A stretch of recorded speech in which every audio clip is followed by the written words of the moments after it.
Yeah, buddies, it's the Bennington Show, and we are back. I'm Ron Bennington. There's Gail Bennington. Yo. And I'm Ron Bennington. Now, the last time we spoke to you, it was right before the big 4th of July holiday week. We played the Grateful Dead. Everybody's happy. America, America, America.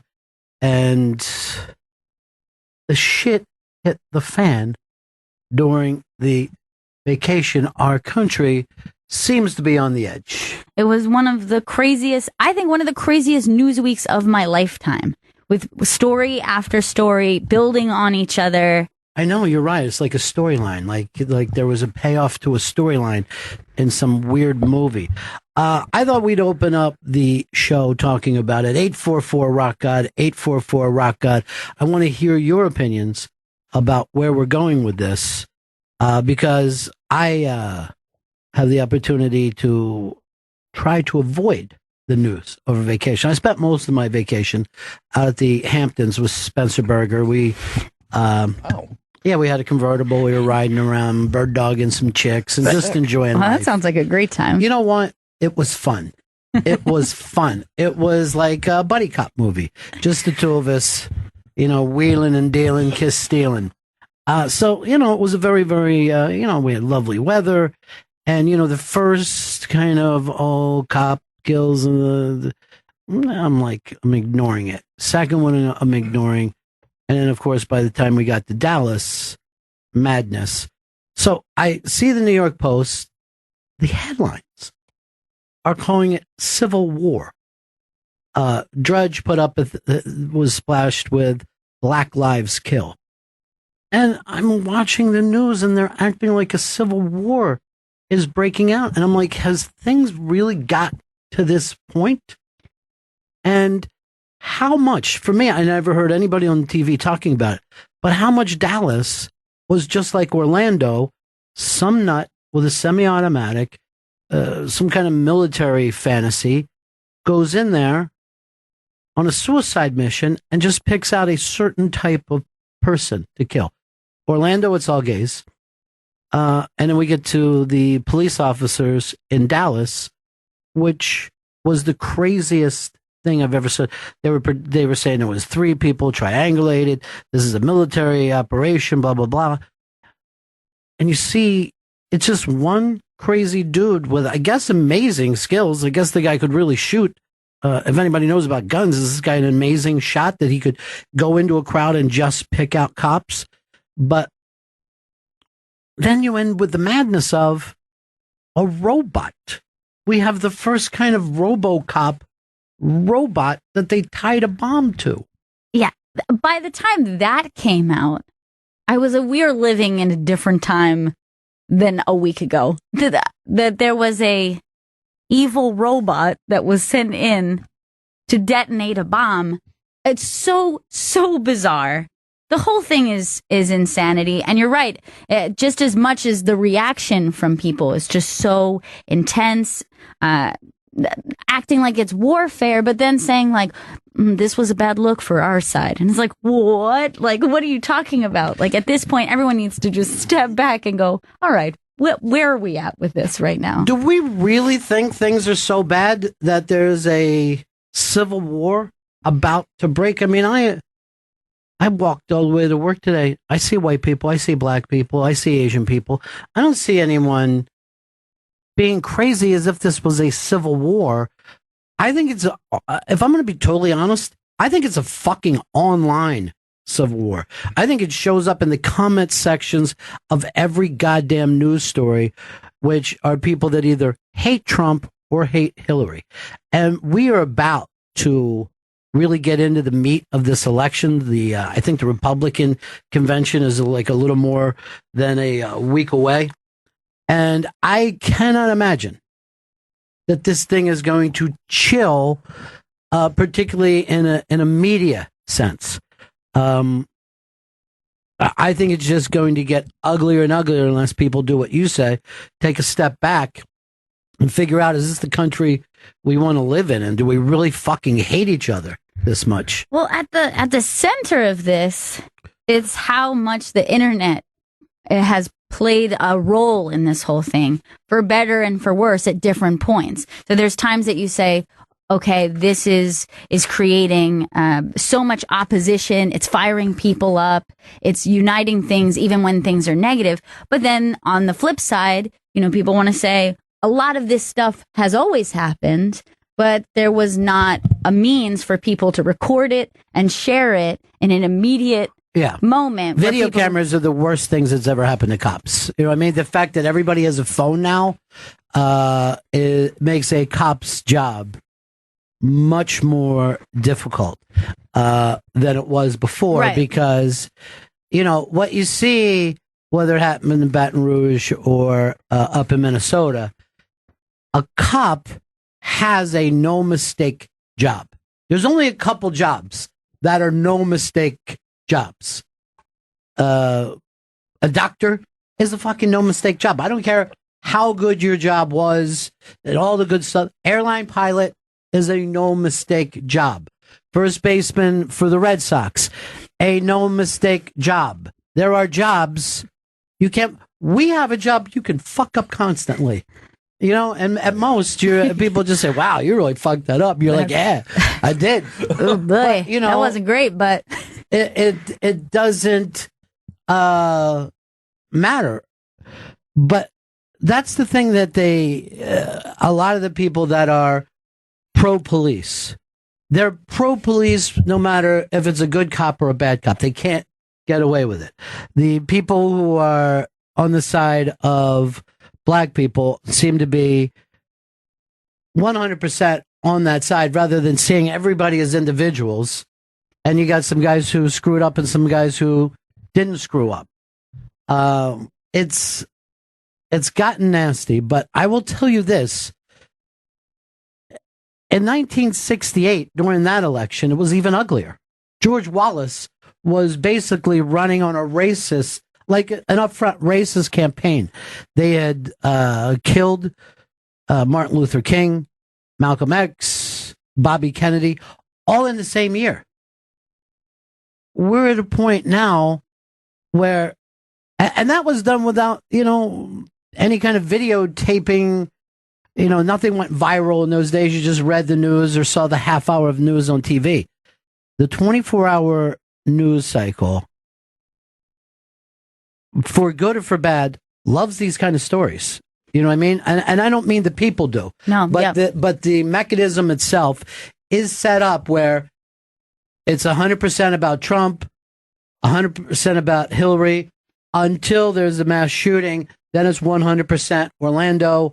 And there's almost a thing to this. We're at the point now where people are doing that. We've got to come together, people. You got to love each other, which is also as ridiculous as hating each other, because it's hard enough to love your own family. You're not going to love strangers on the street. But this thing has broken down where a person can just see this country as bigger than themselves. And for the pro-gun people who have said nothing can stop a bad guy with a gun except for a good guy in a gun, there was tons of cops there. There was 100 cops when it started. It must have been 1,000 cops, and they still couldn't get the bad guy with the gun. They still had to use a robot. They still had to send the Terminator in there to blow up. The good guy and a gun cliche cannot be brought up again. It's crazy. Here is Steven. Steven in Houston. How are you? Hey, I'm doing well. Thanks for having me. Good. So, the way I look at this is we've gotten to a point now where, because of social media and the fact that it, follows us everywhere we go, we are being bombarded with information way more than we were 20, 30, 50 years ago. And as humans, the more information we get bombarded with, the harder it is to digest that.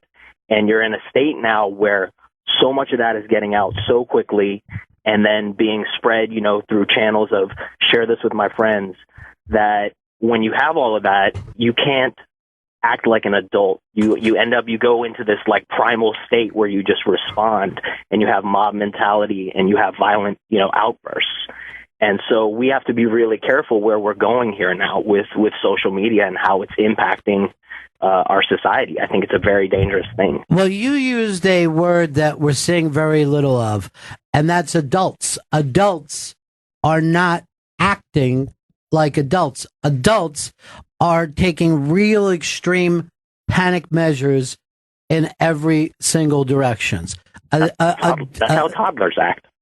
Yeah, there's nobody out there who, I mean, do you even think of anyone that we have in the country that seems like an intellectual that could sit down and say, look, here's where this situation is? I mean, I saw Rudy Giuliani on TV, and I thought, is he just trying to stir this shit up even worse? You know, I see people blaming the president of the United States because a sniper shot cops. I saw people blaming Trump, blaming Hillary, and obviously this problem is much bigger than that. But it seems to me at some point we have forgotten that the United States was always built on a future dream, right? This, I'm going to work and the next generations will benefit from it. If you go back and read anything about Martin Luther King, he didn't think any of this stuff was going to happen tomorrow. He basically said, I won't be here for it, but it's going to happen. Teddy Roosevelt set up the national park system where, in my opinion, the whole country looked like a national park at the time. But he saw a future where it wasn't going to look that way. He saw a future where he thought, we're going to have to preserve this. At the time, people in this country must have been saying, what are you talking about? I walk out of my house and there's a bear there and there's a stream I could drink out of. Why would I preserve anything? But he had this vision to say, I'm doing something not just for the citizens of today, but for the future. I don't hear anybody talking that way. People want their taxes dropped tomorrow. They want this happening tomorrow. They want the entire history of race relations to work out in one day. And by the way, this thing in Dallas is going to be put on the back burner and it'll go back to be business as usual. And as cold as that sounds, look at Orlando from a couple weeks ago. It seems like ancient history. There's massive need for instant comfort today that I don't think people in the past sat around and thought about me the way we do these days. Here's Nick in Nebraska. Nick. Hey, Ron, I was just thinking there's way too many reasons for law enforcement to be involved in your life. They're kind of turning them into tax collectors rather than like worrying about important crimes and stuff or worse crimes. What are the important crimes? Well, like, let's see, just narrow down rape, robberies, murder. Violent crime. You think that the real problem with the police is that they're involved in, petty stuff. Yeah, these trafficking things, or what happened in Staten Island, a guy selling single cigarettes. There is truth to that. Well, first of all, everyone has to understand this. You're going to need police no matter what your society is. You have to have peacekeepers, period. End of story. So we know that. What do we want out of the police? Where do we want them to be? Is a very important discussion that I don't think takes place. I think that's the perfect way to put it, because I think you can say that on both sides. You're looking at people who feel like they're villainizing police completely, and then there are people who are villainizing the idea of protests or dissent or civil disobedience. Both sides of those need to exist in this country. Both of those things are American. So making the more we divide and the more we make things all black and white, it's crazy not to see how important both of those structures are. And you know what? Country. That night it was working perfectly. And what really happened is what always happens.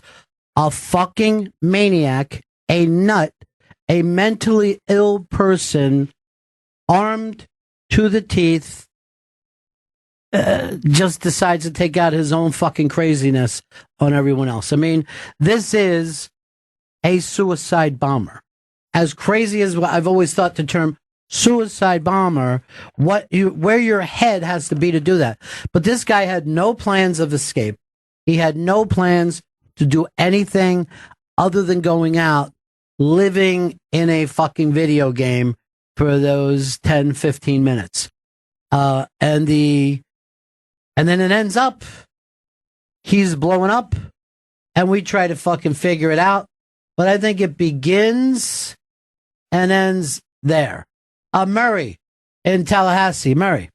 Hey, what's up, fellas? Hey. And Gail. Hey. I think this goes back beyond that. I had a conversation with a guy, an older gentleman the other day that, the children in the schools these days, when I was little, you had a teacher that would walk up to you and pinch the fire out of your neck if you got out of shape. And they don't have that right now. My daughter's 7 years old, and, not that she's a good kid, and so is my 12-year-old son. But there are kids there that feel no responsibility, parents who lack no, responsibility for their children and their actions.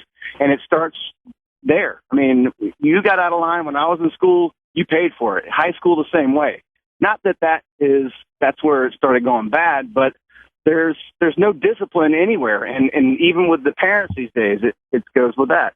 Well, I will tell you the difference in my belief. I think the older generations saw themselves as part of a society, that they thought this society is more important than just me. That's why we had the flag. That's why people would get all misty-eyed about it, because they felt as if they belonged to something. And in those days, the parents respected the school system. The parents respected the police. Sure. The difference is now, do you run into anyone who says, I'm really proud of the public school system in the United States?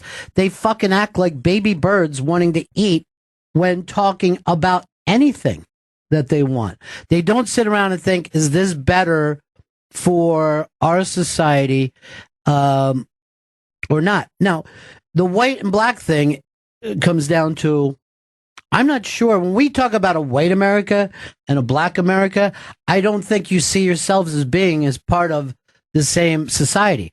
And quite frankly, right now, we're probably not most of the time. I was the first generation of integration busing, right? Where, black kids would be bused further away. White kids would be, you didn't necessarily go to the closest school to you. You were looking for this mixture. And the hope was, in the long run, we were all going to be buddies and everything would work out and we'd have, peace in America. I don't think white people, when they watch Black Lives Matter, can empathize with the fact that growing up black in America is different than growing up white in America. Most of the time when white people sit around and bitch about it, they go, why can't they just do what I do? Why don't they just live what I live? But I think any white dudes, party guys, I'm sure Chris can attest to this. I know it was like this for me. When we were younger, getting high, cops treated us closer than they do other white people. They treated us closer to black people. Like, what are you guys doing over here? What the fuck is going on? What do you have in your car? And then you hit a certain age as a white guy and they don't do that to you anymore, Right. They just generally chill like, suddenly I became Mr. Bennington one day. But before that, I was just some fucking long hair on a corner that, was a suspect. Yeah. And I don't know if that stops happening for black people. It doesn't, yeah. But you know exactly what I'm talking about. When I was younger, I got stopped and frisked in New York City. Now, what age did that change for you? I'd probably say around maybe like 20 or so. All right. When you were younger, in your teens, did you like cops? Did you respect cops? No. That's how we all felt when we were those guys. We saw them as the enemy. You don't feel like that when you get to be an adult because you're like, oh, good, a cop is in the neighborhood. keeping an eye on shit. But you don't feel that way at all when you're hanging out on a fucking street corner with your pals, waiting for that fucking weed to come through. Basically. Here is Larry in Jersey. Larry. Hey, how's it going? Hey, man. Yeah, I wanted to bring up the point that, I mean, I think cops have to be involved in, these minor infractions, unfortunately. Because I've been to Egypt, I've been to Turkey and Brazil, these other third world countries, and shit just gets crazy there. Like, I talk to my friends, like, how come this guy's driving on the wrong side of the street? And they're like, oh, the cops don't give a shit. Like, yeah, they only care about murders and stuff like that, but that's how, like, the fabric of society starts to break down when people can start doing with whatever they want. Like, just like zoning towns, like people like complain about, oh, there's rules and regulations for everything. I'm like, well, yeah, dude, if there isn't, then someone's going to build a fence over your property. Like, shit like this has to happen. So what you were saying is you don't, you could never be a libertarian because you don't expect other people to follow the rules, act correctly.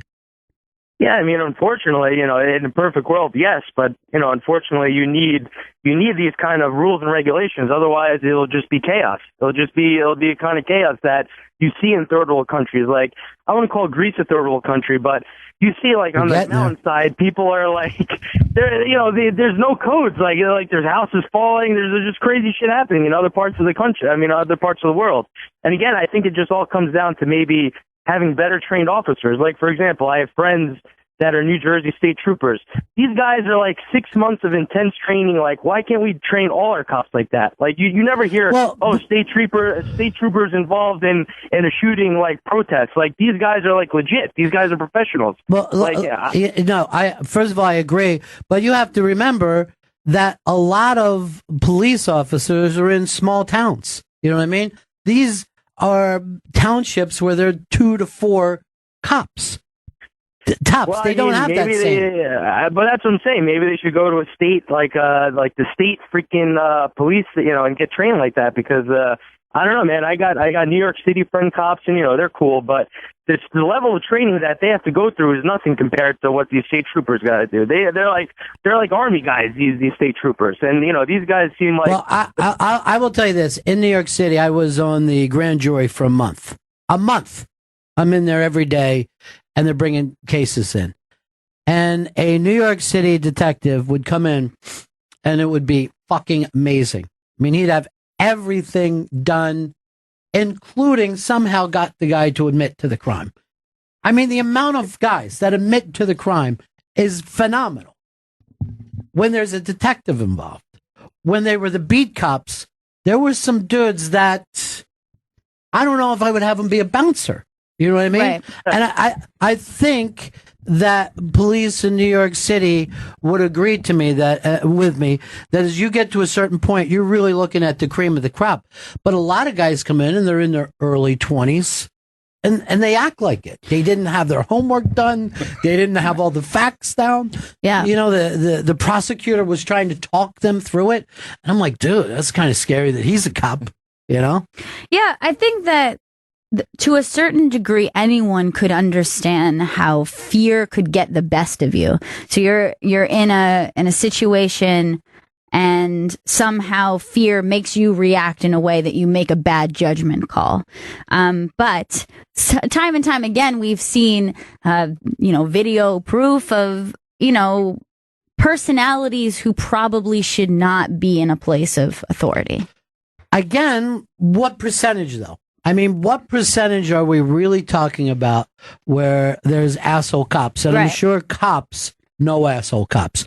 And it is not a gigantic, it's not, first of all, to show you how much stuff changed, in the 70s in New York City, there was massive amounts of cops taking kickbacks. Massive. Yeah. So much that they come in and wipe the whole thing clean through the 80s, and they were just getting people out. That's how fucked up it was. I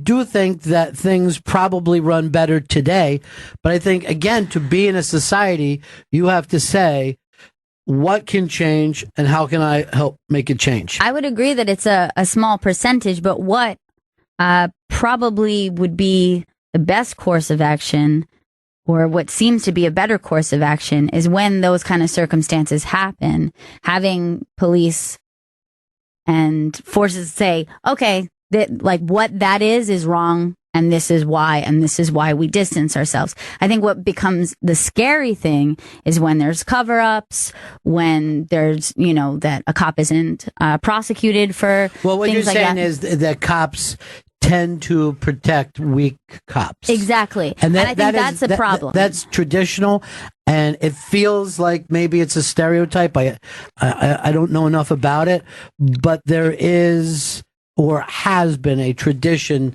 to that thin blue line stuff, where, bad cops get taken care of. Here's Rick in California. Okay, I'll address the last caller about training. Yeah. That's all budgetary. So obviously the smaller cities don't have the budget to send half their department, if it's a 4-man department, to training to get them this, specialized, hands-on things that is state troopers we're talking about. So you can't do that. Now in hiring right now, in my department, we just did an open hiring. 100 people took the written test. Now these are people that were screened to even get to do the written test. After that 100, they were given a physical agility, and then if they passed that, they got to do the psychological, a polygraph, and then an intense background. It takes about a year. Of those last 100, 3 were offered a job. 3. And that's a lot actually right now. So what you're seeing is a lesser quality of human being wanting a law enforcement career, and those people finding out that maybe they didn't live their lives right enough to be even considered. So then you look at these black shootings. They all have one common denominator, and that is each and every shooting was the result of somebody not doing what they were asked or told to do, because everybody wants to be adjudicated in the street. They want to have a conversation about why are you doing this? Why are you arresting me? Why can't I go? And unless, even with Gail, I don't know how tall Gail is or how big she is, or even Chris, if 4 police officers were called to a scene because somebody's acting a fool, if Gail was acting crazy, and she didn't want to be handcuffed, it would take 4 guys to put cuffs on her unless they knocked her out. Because when somebody's pissed off, you have an incredible amount of resistance. So when you're trained to put cuffs on somebody in a nice manner, and you've got all these people filming you, as a cop, you're more likely to get hurt because you're being too nice. So well, here's the thing, Rick, and we'll try to get into this. First of all, I know Gail's boyfriend, and he says it's very easy to get cuffs on her. Second, all right, you've seen what took place in Minnesota where the guy was shot that was supposedly complying, right? I see. Again, I can't comment on it because I didn't know. The compliance thing is always subject to the guy that's there. Right. Now, if you looked at how many cops were shot this year and killed, it's way more than these so-called innocent black people that were killed. And then each cop in each department is shown video and intensive training on how this cop was killed because he tried to take somebody into custody by himself. They got his gun, shot him, or he was ambushed, or this and that. You go to work, especially if you're a patrolman, and I'm a detective, but if you go to work and then right out the gate, and you could be going to some old lady's house to help her carry her groceries in, or you could be going to a family disturbance, or you could be going to a murder scene. The amount of things that can come at you in a day can fuck a person up.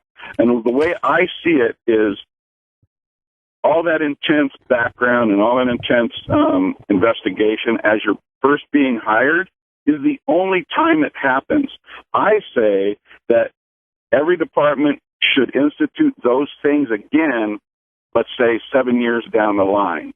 Take a look at the cops again, do a background, do a psych, see where these guys are, because it's not really fun to go through day in and day out seeing just the shit of Can't society. imagine.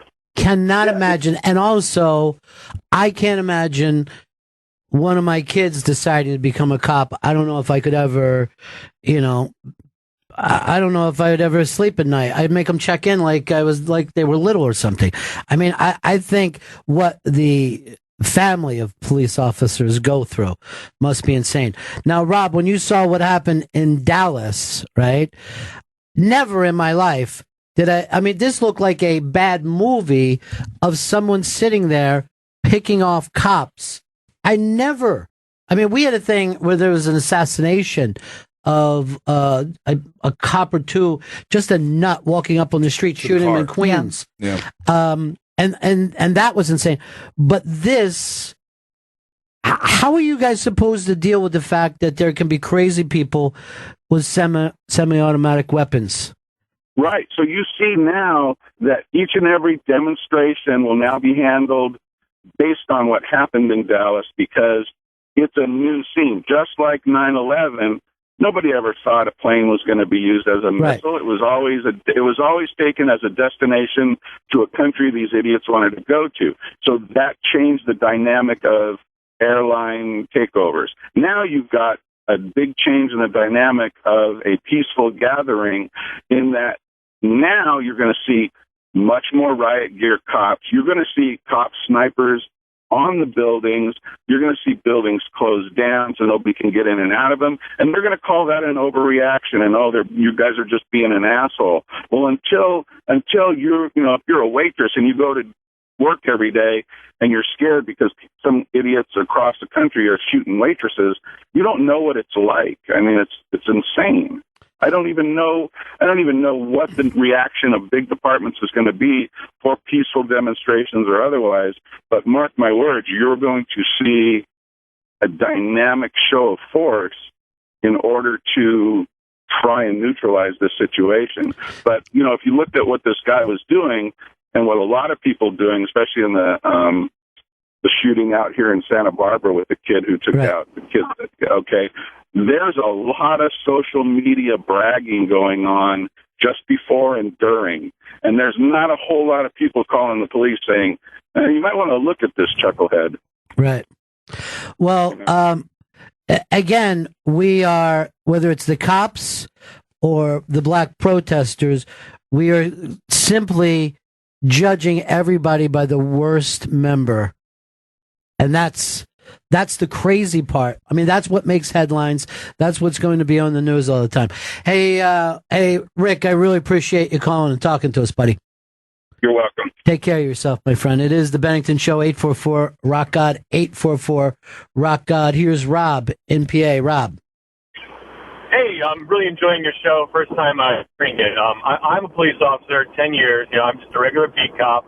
I'm a corporal, but it's just talking about like the thin blue line. You say how like good cops are protecting like weaker cops. It's like I think if you look at the scenario and situation, you're like, I think it's just a really fucked up situation that any good cop can technically be called then a bad cop because of the situation in and of itself.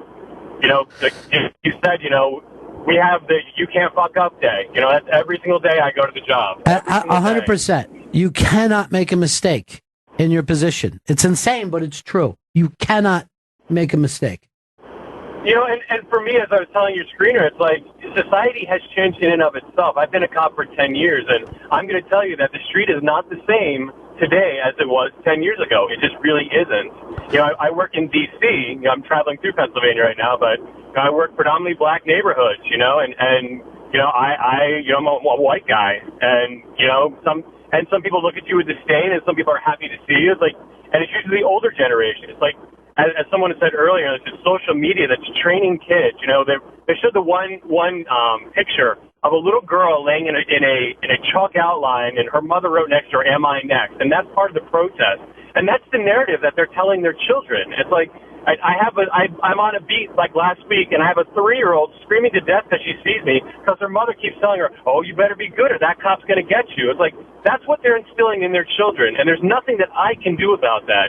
It's a breakdown of society that really has nothing to do with me, and I have no power against it. And yet you expect me, not you personally, but just society expects us, to be, I don't know, like a social worker and to be a counselor and do this, and all I'm trying to do is just fucking go home at the end of the day and not get shot.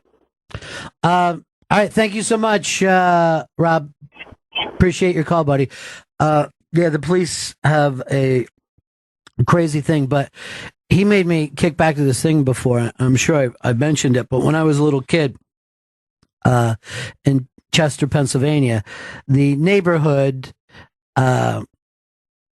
we sold the house to my aunt, so I used to go back and stay a lot in that same neighborhood. And it was all row houses, and it would eventually become a black neighborhood, but it was a black neighborhood even when white people were living there. You know what I mean? It was just that scene. And there was a kid in that neighborhood who was like a bully, and he was a piece of shit, and he was older, still fucking around with little kids. But I don't know what the case was. Like I said, I'm little. I got to be like 6, 7 years old, maybe tops.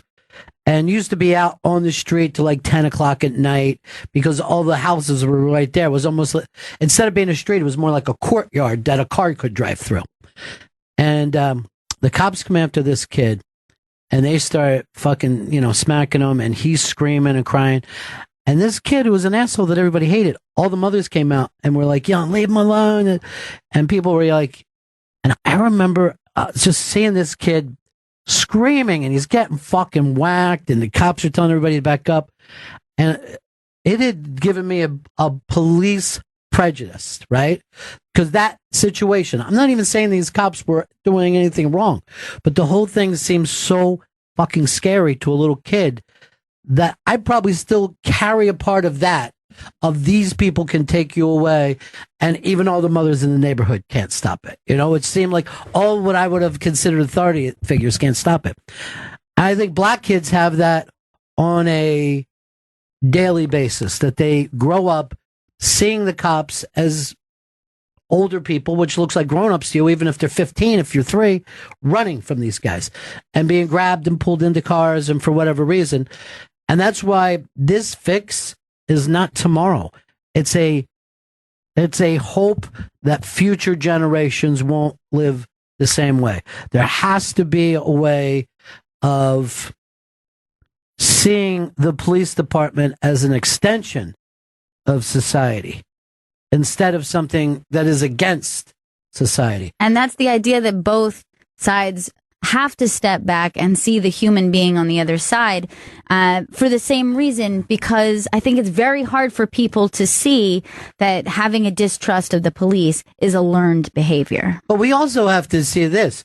If you're a guy and you're yelling at other people in cars and you're trying to fucking take the side road to get up, this is the reflection. It's a fucking me society, rather than, hey, what works for this system. That is gone right now. And that has to do with people becoming brand conscious and judging yourself, whether you have certain fucking sneakers or whatever the hell else seems to make people feel happy these days. Here is George in Missouri. George. Yeah, I just want to call and say I completely agree with you in this me society. And, you mentioned the public schools people complain about. But it's really everything. They want immediately. But it's not generational. There's a lot of senior citizens who didn't like Obamacare because they didn't want their Medicaid touched with. It just we get into this. Nobody's an adult. You want your thing immediately. Almost like we think we're all sports teams. We have to be for or against something. Look, the gap between Republicans and Democrats. I mean, we have the two most hated people running for office that we've ever had. People don't so much like their person as absolutely hate the other person, and seeing the other person as this will be the end of our country. And you hear this constantly. We're done if this person gets in. If crooked Hillary gets in, she's going to do it. If Trump gets in, the whole country is going to look like Atlantic City after he, did that. I don't know why we just don't vote today. I can't imagine a person in America who hasn't made up their mind. Is there really going to be a convention? I would love to meet this person who's on the fence. They can't watch TV. They can't read. Couldn't possibly. Bruce, Delaware County. Hey, Ronnie, listen, 53 from Clifton Heights. Mm-hmm. Grew up, same as you, by the way. Todd Rundgren's my second cousin. Wow, that's unbelievable, first of all. That's nice. but there's a block watch. I live in Bethlehem, Pennsylvania now. Nice small street. I'm that old guy who called the cops on us when we were teenagers. Right. And I see shit going down. There's a park across the street. I know guys are selling dope, weed, whatever. And I don't have a problem with that because you're going to get it anyway. But if you throw that McDonald's bag out of your car on my street, I'm going to come after you and tell you to pick it up. Bruce is so fucking homeschooled. You know that's going on. But cops our day would take your beer, take your weed, whatever, right, and say, "Don't let me catch you again tonight." Nowadays, you can't do that. You can't go talk to kids because they're called rape or molestation on you, something like that. If they're misbehaving, you have to call the police. So that's where the whole thing comes down, because citizens in a neighborhood nowadays, you can't patrol your neighborhood because you're going to get accused of something, and then you're going to have the mothers come down and all the things, and it's silly. But when we were growing up, if you were screwing around, someone came out and beat your ass. It is. I mean, everything that he's saying, I can relate to, even to the point of the cops taking stuff off of you and giving you a boot in the ass and sending you, out of there, and you're like, those assholes, But you didn't do time for it. You know, a record. No. Yeah. And I learned from it too. All I did when I came up, I grew up I Jacksonville. My kids grew up in Jacksonville, Florida. When I had kids going around, all I had to do was point them and go, "Hey, I know who your dad is. I'm going to go talk to him." Yeah. There was a lot of that shit. Eyes, yeah, they didn't know. I didn't know their dad. But like, this is really true. One time, the trainer cops fucking whipped my ass with fucking those long flashlights. They were just fucking smashing the shit out of me. Yeah, and then they literally took my dope and money and let me go home.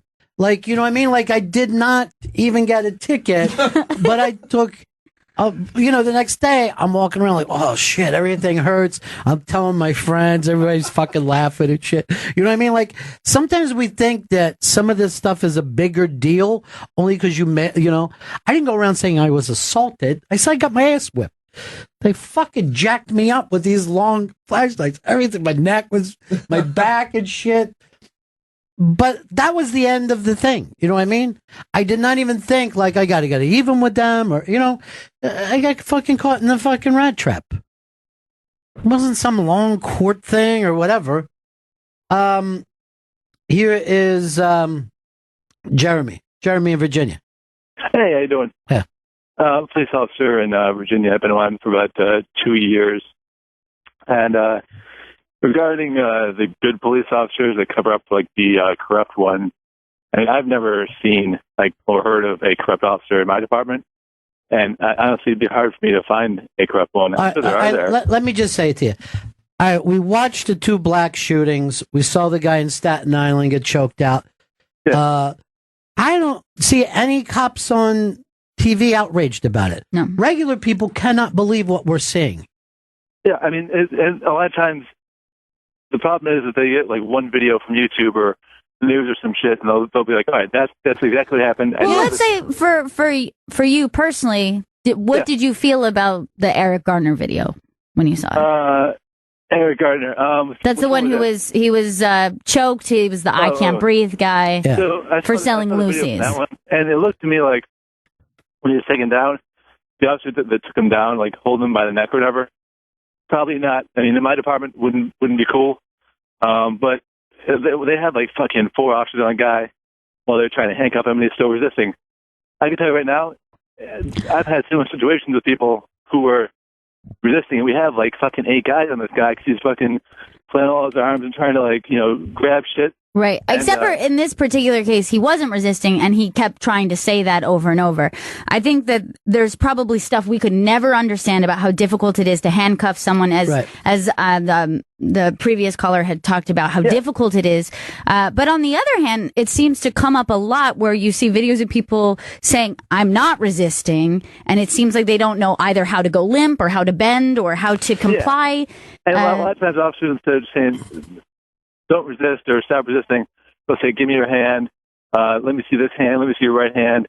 other shit like that. So they know, oh, hey, he needs to see my right hand behind my back. And that Minnesota thing, I mean, he put 4 bullets in that guy, and there was no gun out. There was nothing. And that cop in the video was freaking out. I mean, he had lost his shit. He had realized I fucking went crazy here. Yeah. You know, I mean, I really fucked up. But let me just ask you one more thing, Jeremy, as a police officer. How surprised were you about this robot with a bomb? I'm not gonna lie, I'd never heard of that before. That was pretty fucking awesome. I'm not gonna lie, that was beyond thought in my mind. I mean, I didn't hear about it until after the fact, obviously. And I mean, I've never heard of an EOD unit using like a bomb like that before. Do you think they had planned that type of thing? Like, hey, if this ever comes up, we have this, or do you think somebody just MacGyvered that at the last second? I mean, I'm sure they had the fucking tools to do it, and they said, hey, listen, we have this bomb robot. Why don't we just do this? And I don't think they planned that out. I mean, if I had to guess, but I mean, who knows? I just think that if somebody would have dropped the bomb out of a helicopter, everybody'd be freaking out. Yeah. You know what I mean? We're bombing. Yeah. You know, but I think that that part of it was so bizarre and so unexpected. I think it's going to be looked at for a long time. Jeremy in Virginia, thanks for calling, buddy. Yes, sir. Stay safe out there. Here's James in Kentucky. James. Hey, I just wanted to comment on the one cop that called and said that all these black people are getting killed because they're not following the cops' orders. You know, I mean, that's just ridiculous. All right, but let's get into this. All the Second Amendment guys say that they want these guns because the cops have these guns. Right. And that's why the cops get bigger guns. And so we can't act like somehow black people are the only people playing this anti-cop thing. It exists all over in white America now. Yeah, and it's actually one of the things that's constantly cited for why the Second Amendment is so important to them is that they want to be able to protect themselves if the cops ever bust in. And I believe it was the second shooting of the week, Philandro Castile. I believe he was the one who was a gun owner who was allowed to have his gun. It was completely legal.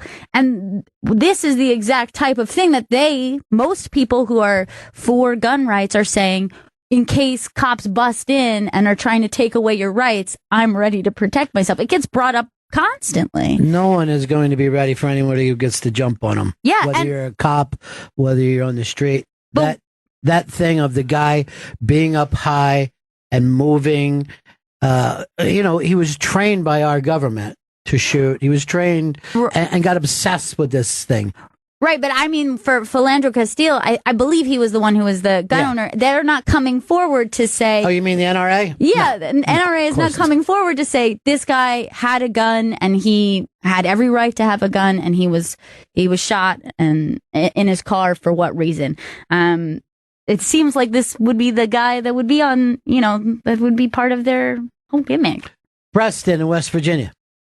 Hi there. I guess for me, I'm hearing all these cops call in, and they all just seem so complacent, so calm with the fact that these senseless killings are happening. And I think as a member of the public, like you said, I mean, it for me, it just seems like there's no guilt, there's no accountability. And I mean, saying a robot blowing up a guy, how do you know he didn't drop his gun right there? That's not fucking awesome. That's how like a dystopian future happened. I mean, for me, as a typical American, I don't understand how these cops are just calling in without any accountability. Because I think that we have a lack of empathy with police right now. But we also, like I said, we have a lack of empathy with school teachers. We have the fact that Americans drive their children to college and talk to the professors about what they want the kids to do and achieve. I mean, we've gotten into this thing where my little special one, you know what I mean? Look, when you coach a fucking little league team, you'll hear from every parent how good the kid is. You know who decides how good the kid is? Other kids. You put other fucking kids together and you know pretty quickly who's good and who stinks. And at no point they go, before we get on with this, let's go ask your mother, if you should be pitching tomorrow.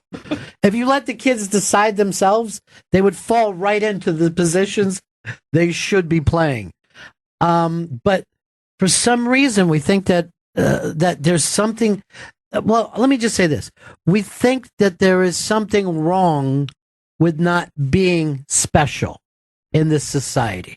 We think there's something wrong that if you're not a baller, if you're not fucking cool, if you're not smart, that there's something wrong. Rather than you're just a fucking person living a life. That's it. Why isn't that enough? Why does everything have to be so fucking better than everybody else? Richard, in Washington, D.C. Yeah, first of all, I'd like to say that you should be commended for taking the time out from your show, which you could be using to promote your own career and having this conversation, because this is exactly what I think we need. And I think that what most of the people who have called in, even the police officers who have called in, I think we're all kind of like saying the same thing. My son is a police officer in Washington, D.C. I made a career in public service and law enforcement. So I think that one of the things that we have to look at, and that we haven't looked at in this whole scenario, is the training that police officers receive. And I think that police officers are taught to be confrontational. I think that's a part of the job. So every time they come in contact with a person, even the person who is not of color, on some occasions, although people of color seem to end up getting shot more often than others, but even when they come in contact with other people, if you look at, for example, the cops on TV, you see that everything is a confrontation. And that comes from the training that police officers receive. They're taught to be confrontational. And when they're taught to be confrontational and then they are confrontational, then people want to say, well, why is he so confrontational? Well, he's taught to be. There's a training that has evolved, that has not evolved over a period of time. It's still the same training that you received 20 years ago. My son probably got the same training that I received in terms of how to deal with people and how to, confront people. Community policing is only a good tool if it's used to engage the community. It's not like just putting police officers out in the community and letting them walk up and down the street and people say, oh, hey, what's up, officer? When that confrontation happens, the police officer is going to go back to being what he's been trained to be. And I think that that's what we are doing in this country. We are training police officers to confront people, and then when they do it, then we blame them for being confrontational. We can't have it both ways. I appreciate you giving us that insight, Richard. Thank you. It's something I know little about. I don't know much about what it takes to be a police officer, to be out there every day. It's something that we rarely think of. The same thing happens with schools, where we're always acting like these people are so important to us, right? And yet, when it comes time for a raise, no one is ever saying, let's give the teachers a raise. Let's give the cops a raise. After 9/11, after all these are our heroes and we support them, the raise came up. No. Can't do it. Not in the budget. Don't have it. And they always want to destroy the teachers union. Oh, every other year. Yeah, the teachers union is always so villainized. Horrible. Here is, let's go over to Laurie in California. Hey, Laurie. Hey, what's up? Hey. How are you guys doing this morning? You sound great. I love the topic. I love the discussion. Thank you. Yeah. I've been a registered nurse for 30 years. I've worked in the Department of Corrections, and I've worked up close and personal with a lot of officers. And the training that they get, at least here, because we have a lot of oversight with the state and the feds, these guys are under an awful lot of scrutiny all the time, so that anything that they do can come under investigation. And they usually come out looking really good.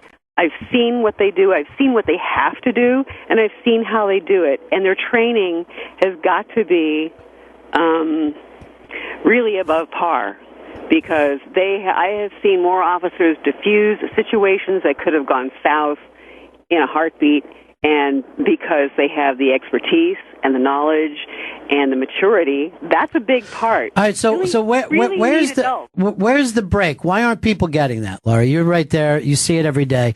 Why are the rest of us missing on the thing that you're talking about? I don't know. Because I work in the system, I can see what happens. And I know what they have to go through, and I see the results. And since I've worked so long in the system, I can see the people that last, and I can see the people that don't last. And the people that don't last are the fools. But because they get weeded out early on because their peers won't support them, and that's probably a big thing. Their peers don't support idiots because if you're an idiot, you're putting me in danger, meaning other officers, and all the other staff. And they, it's a matter of communication. I mean, we're both under the same kind of legal oversight. Nurses have legal oversight, protecting our licenses, want to protect lives, got to do the right thing. Right. They feel the same way. But because you have such a close relationship with officers who you feel do a very good job, are well trained, do you find it frustrating, or do you ever find it when you're seeing stories like this where you see somebody who's not doing something good? Yeah. Well, I feel bad for them because like there are assholes in every profession, Not radio. Not in radio, of course. But there are assholes. But if nobody takes them aside, nobody mentors them, or nobody gives good oversight, then that's where the system falls apart.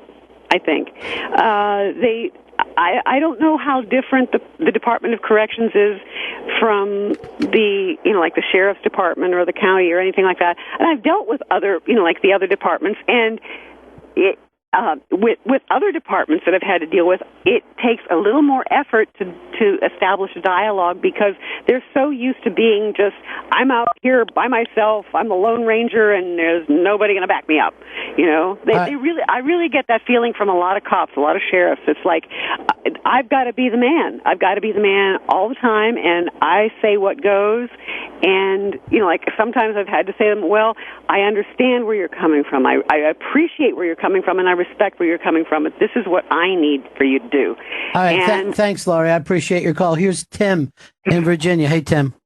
Hey, how you doing today, sir? Good. Hey, thank you very much for starting this conversation. It's something that really needs to happen. We need to have real, truthful conversation. I'm a former federal agent, military, and I have a kind of a different perspective than most because I'm adopted father of 4 black children, and I'm white. And I've seen both sides of this, and I've had conversations with people, but people really don't understand what it's like to be a police officer and going into situations like, for instance, the gentleman you spoke to that was criticizing the use of the robot with the explosives. Well, it's the same thing the military would do with a sniper, except they would use a grenade. The police department doesn't have a grenade. So it's the same type of tactic. But isn't there a reason that we've never given grenades to police departments? I mean, they could have had grenades since 1940s. It's a very strange thing to see that we've crossed into this without all deciding, yeah, we're gonna have bombs now. We're gonna have grenades.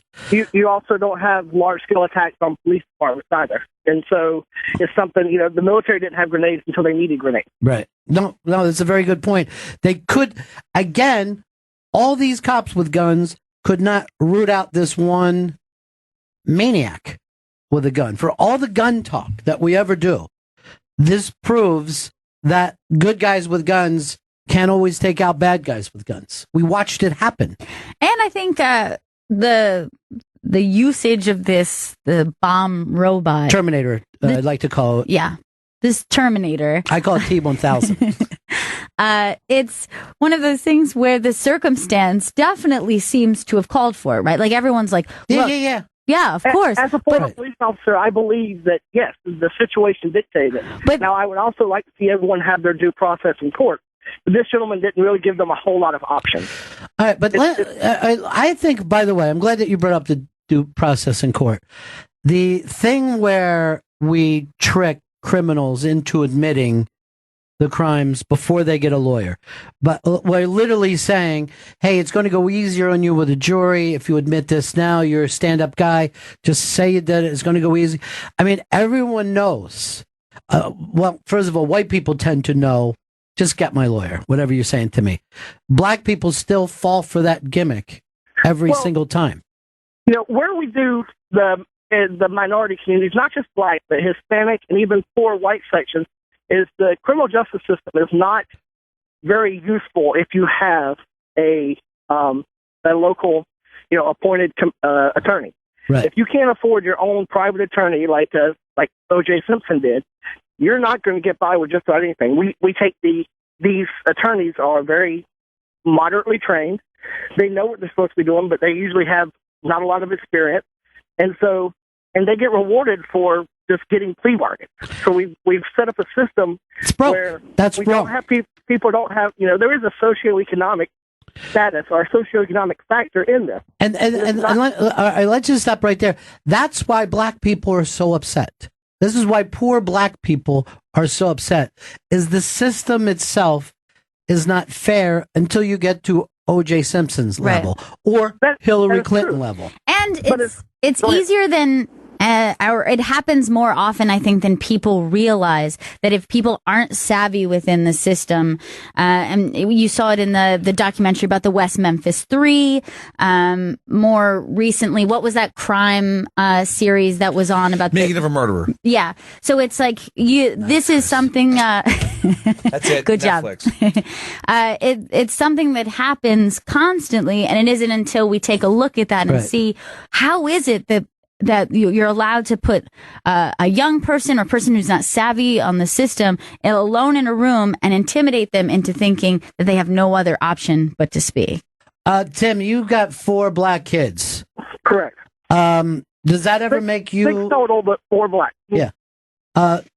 Does that make you nervous how they're going to be treated on the street? Would you feel differently than if you had 4 white kids? Of course it does, because I know there are everyone has prejudices. If people want to believe that we truly came from monkeys, and you don't want to debate that or anything, but we have instincts that are innate. If you see something that scares you, you react to it. And so if there's a certain generation of people or a certain group of people that have a fear of something, they're going to react to it. And we've taught the minority community to have a fear of the police department.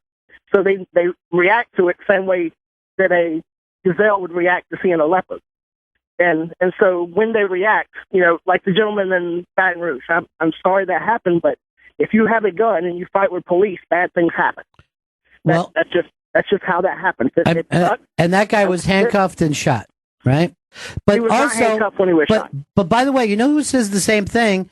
If you come in our neighborhood and around the crypts, bad shit happens. I mean, that becomes that tribal thing. And for all we act like, hey, blacks and white get along together, I don't know too many white people who are comfortable in a black neighborhood. And I don't give a fuck how liberal you are or how fucking street you are. You're very aware when you're in a black neighborhood. Correct. Black people have to go through that all the time because most of the country is white neighborhoods. Yeah, there's places, like I was telling a friend of mine, you want to talk about prejudice and bias. Yeah. If my buddy, if a black guy is in Alabama and he's lost and he needs directions, he's not going to go talk to the back to the truck that's got Confederate flag stickers on it. He's not going to. But if I'm lost in Compton and need directions, I'm not going to talk to the guy on the corner that looks like he's selling weed either.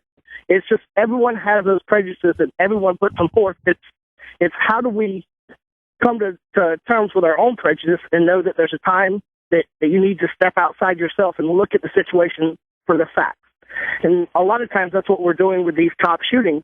You can't tell me that you want justice 4 hours after it happened when you have no idea what fucking justice is. Well, there's again, that becomes this immediate comfort thing. But I will say on the side of the protesters, they feel like they've seen it happen time and time and time again. And when that 17-year-old kid got killed in Florida, and white America was pretty much on the side of the guy who shot him. immediately. But then say, why don't you dudes just roll around on the fucking ground for a while? What's the big deal? What could possibly happen? You would have ended up with a scrape on your forehead. People tell me that guy was almost killed. Bullshit. We all fought when we were younger. All right, thank you very much, Tim.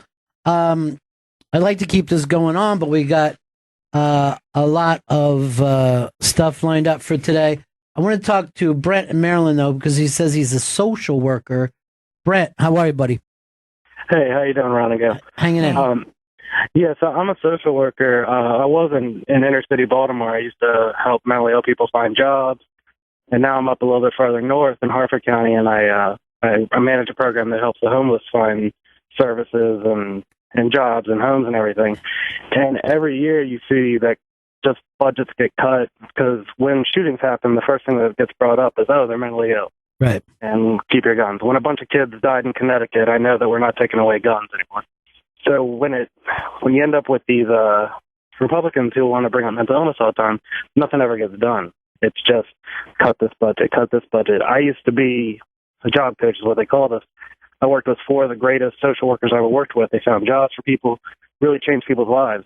By a year in, they all quit. They're waiters now, waitresses, because there's more money there. So now I'm the manager of the program, mainly just out of default because I love what I do, don't get paid enough to do it. But if they really want to fix or at least catch things early, you won't catch everything, but you can catch them early if you really just put more funding into these things. Well, no one brings up that this guy and the Orlando shooter and the Connecticut shooter, these are mentally ill people. Now, you're not going to be called mentally ill in the justice system, but to do this, to get this idea, hey, I see this on TV, this works out perfectly, I can go up in a garage, shoot people until I'm finally shot myself. If that isn't fucking mental illness, I don't know what else is. That's crazy. And for that exact reason, it makes it very difficult when people start to say, well, he is the same as the protesters. Right, nothing.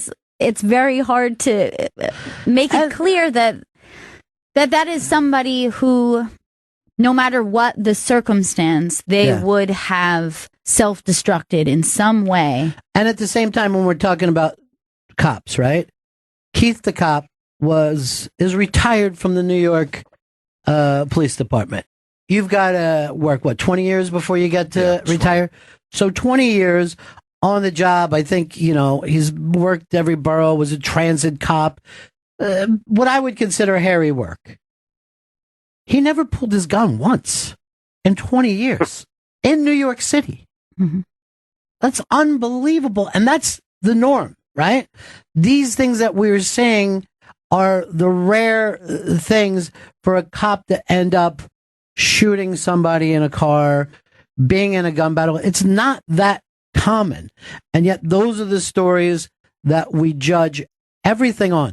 And to go full circle, why I got to turn around and see the post saying that the Civil War is starting, that I got to read Black Lives Kill, and then you hear this stuff, the gun stuff.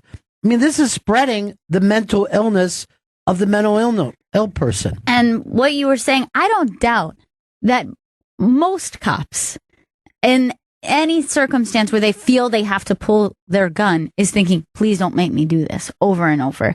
Because I'm sure that there is just a terror in doing that. All right, thanks, Brent.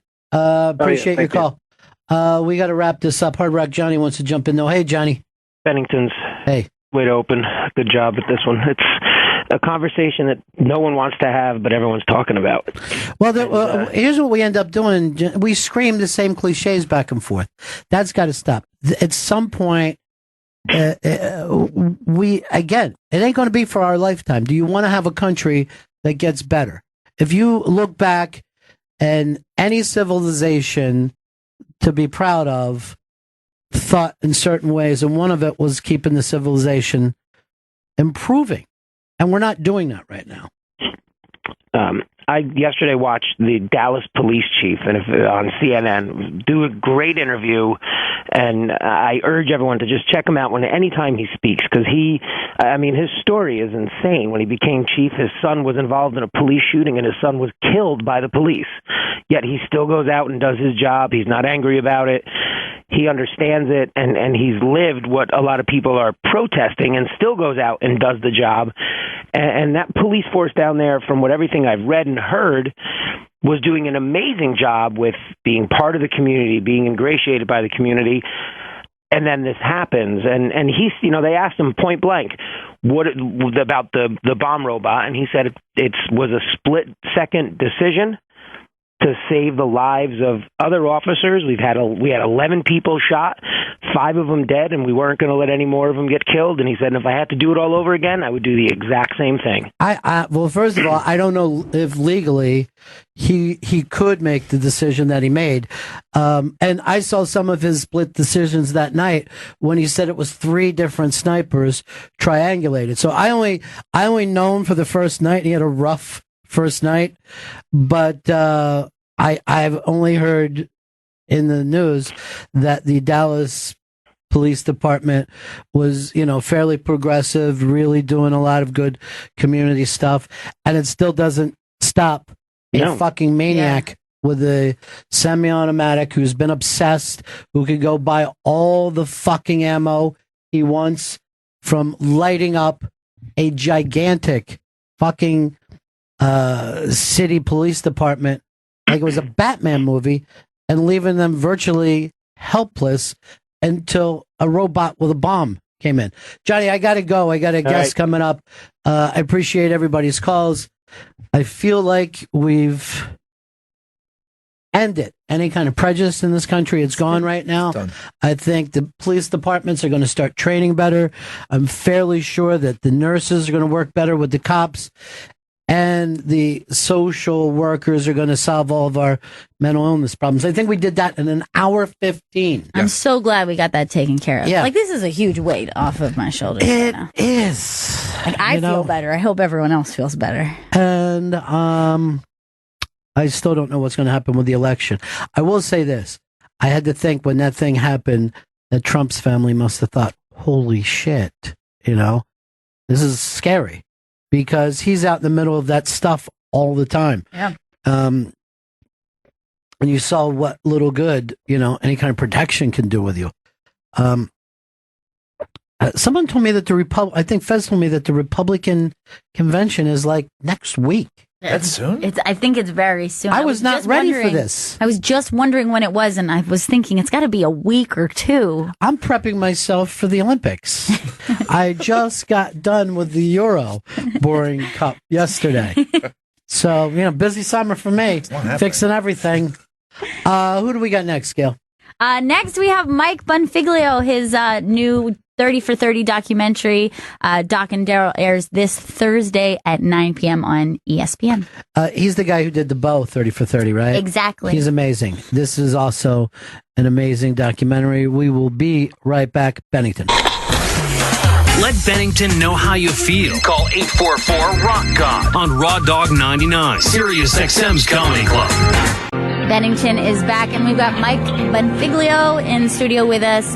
Mike's 30 for 30 documentary, Doc and Daryl, airs this Thursday at 9 p.m. on ESPN. Good to see you again, buddy. Good to see you guys. This is another amazing documentary for you. Thank you. Yeah, myself and Judd Apatow, my co-director. Now, how did you end up co-directing with Judd Apatow? I met Judd a few years ago. I was directing an episode of the TV show Iconoclasts for some yeah. And Judd and Lena Dunham were the subjects. And so Judd and I met on that, and we kind of stayed in touch. And we actually started working on another film. And partway into that, because it was that's sort of a stop and start kind of a thing. And he called me and said, let's do a 30 for 30. And I said, great. What do you want to do? He's like, what about Daryl Strawberry and Dwight Gooden? I said, that sounds fantastic. That was just something that was rolling around in his mind, huh? Yeah, I guess somebody from ESPN had tweeted at him or something saying like, hey, we'd love, to have you do one of these one time, because he's a big fan of the series and a big documentary fan. And so he said, yeah, I'd love to do it. And then he called me, and we were off and running. I remember coming into the city with Gail's mom in like 84, 85. We were living down in Florida, so we knew who Doc was and everything. And we're coming out of the tunnel, and there's a building there. Yeah. And there is a poster on the side of the building. that must have been 10, 15 stories. And we just looked at each other and said, this kid's in trouble. You know what I mean? This is too much. Yeah. You know, the idea of coming into New York in those days seemed like crazy to us being suburban people. And we knew he was like literally almost like a country kid. 19 years old, and the way the city took to him, it was more than you would be comfortable with. Yeah, I mean, I don't even know if there's something you can compare it to now, like what athlete you could compare it to, or rock star or pop star, or whoever, that were at the level of these guys. They were just enormous. Particularly the way that things are going now with the internet, where it's like, it feels like the 15 minutes of fame is very real. I think having a burst of fame and notoriety all at once compared to now, I mean, I think it was astronomically different. Well, he was unbelievable. I used to see him in spring training all the time. And this kid was phenomenal. And Strawberry had one of the smoothest swings you've ever seen in your life. And when if you're going to be in sports, New York City is 10 times more pressure than Philadelphia, Boston, Chicago. There's just so much more media, so much more that's expected out of you. But watching your documentary, those two kids came into this addicts. Exactly. I mean, they were already. These guys would have been working at a 7-Eleven and would have been addicts. They just have it. Absolutely. I'm so glad that you got that out of it. I mean, that was an important thing to us, to sort of try and get rid of that myth that they were, innocent kids with, perfect pasts, and then they showed up in New York and New York corrupted them in some way. And that's just not the case. I mean, the roots of their addiction with both of them are in their childhoods. Yeah. I mean, no matter what, as you said, no matter what they would have done, they would have struggled with addiction unquestionably. You take a look at these guys, and even now, it's a day-to-day thing to stay sober for both of them. I think it is. I think it definitely is. It's something they both live with constantly.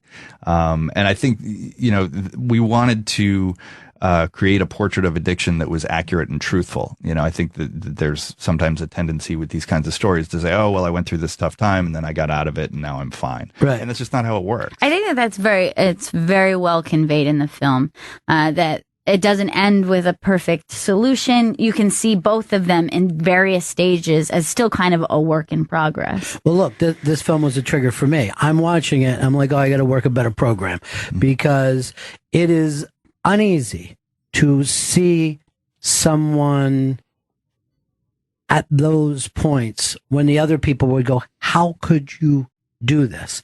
And know that at that time they were not prepared to deal with the addiction. I think one of the best things that you have is Bob Forrest is on there, and no one, in my opinion, is smarter about addiction than him. He's the best. I mean, we were so lucky to have him agree to be in the film. And then he also was sort of a guardian angel to us outside of his appearance in the film. We would call him for questions about accuracy and, show him sequences and things, and sort of run things by him to make sure that we were, being accurate and truthful in terms of the way that addiction works and the way that we just wanted to make sure that we were being real. His interview, the way it's used throughout, and that's probably partly because he's just so eloquent and at moments just like so poetic. You could see how he ended up being very important. Yeah. He's also blunt. I mean, there is a new bullshit thing that addicts need to be around recovered addicts or recovering addicts. And that was, Doc, I think, has met him, and I think he's in Doc's life, right? Yeah, Pretty much. Bob, actually, the reason we initially reached out to him, not just because he's such an expert, but he was Doc's counselor. When Doc did Celebrity Rehab with Dr. Drew and Bob, a lot of work got done on that show outside of the cameras. And, Doc had talked about him and written about him in his book, and, as somebody who was incredibly helpful to him. And so Bob knows Doc very, very well, and had spent a lot of time with him a couple of years back and really helped him out with a lot of. Well, I remember when that show was on, people would get mad at Drew because these guys would die. They would go back and they're like, oh, he's doing a lot of good. But that really is what it's like when you're an addict. You can die. Yeah. People, addicts die. Yeah. And that's something that we want to be really truthful about. You know, it's not easy. Everyone thinks, oh, I got my nephew to rehab. Right. I did it. Done. You know, Right. and it's so frustrating. The addictive personality is so frustrating. Or that people, and that also comes from people who either don't suffer from addiction and have trouble understanding it, is that they think once you get someone in the door, that's the last time they ever have to go in and out of that door. You know, they think. Look, I've done it with people. I'm like, what a wonderful guy I am. I got him there. I did it, you know? And it's so frustrating. These guys, and this is what frustrated the public about them. They got so many chances, right? But at the same time, there's Strawberry dealing with cancer. He did everything he was supposed to do, got cancer again. Same thing happens with addiction. Now, I was living down in Tampa Bay at the time, and everybody loved Doc. I mean, as a person, everyone blamed Strawberry, blamed Keith, blamed Nails, but loved Doc. And he used to get hassled quite a bit by the Tampa police. I mean, he would leave the house and they would be all, there was still, I don't know whether it's still like that now, but a lot of times in those kind of resort towns, there's still the law and the judges are all old boy stuff, people that have been there for generations. And for whatever reason, they wouldn't give Doc a break. But, you know, he was holding, he was using, you know. Yeah, there's one sequence in the film where we talk about this particular encounter with the police in Tampa in 86 or early 87. And you know, it's hard to know exactly what happened. I mean, it doesn't seem like it was purely a driving while black kind of an incident. But if he'd been white, he probably wouldn't have been pulled over, and he certainly wouldn't have been beaten the way that he was. Well, everybody was also, you know, they were aware of him in particular. You know what I mean? It's like cops used to get annoyed when Miles Davis drove a nice car. Right. People down there weren't crazy about the fact that he drove a nice car, still hung around with the same guys from when he was younger. But both of these guys, you could hear it in their voice today, that they struggle almost, even their speech patterns, they come off as guys that, I don't know, maybe were war victims or something. You know what I mean? Like, it seems like they will never not carry something with them all the time. I mean, I think they've both been traumatized on numerous occasions, starting in their childhoods. You know? I mean, Daryl's father was incredibly abusive and really horrible to the family, and we tell that story in the film. And Doc's father is more complicated. You know, he was his coach and mentor and taught him everything he knew about pitching, and Doc completely worshipped him.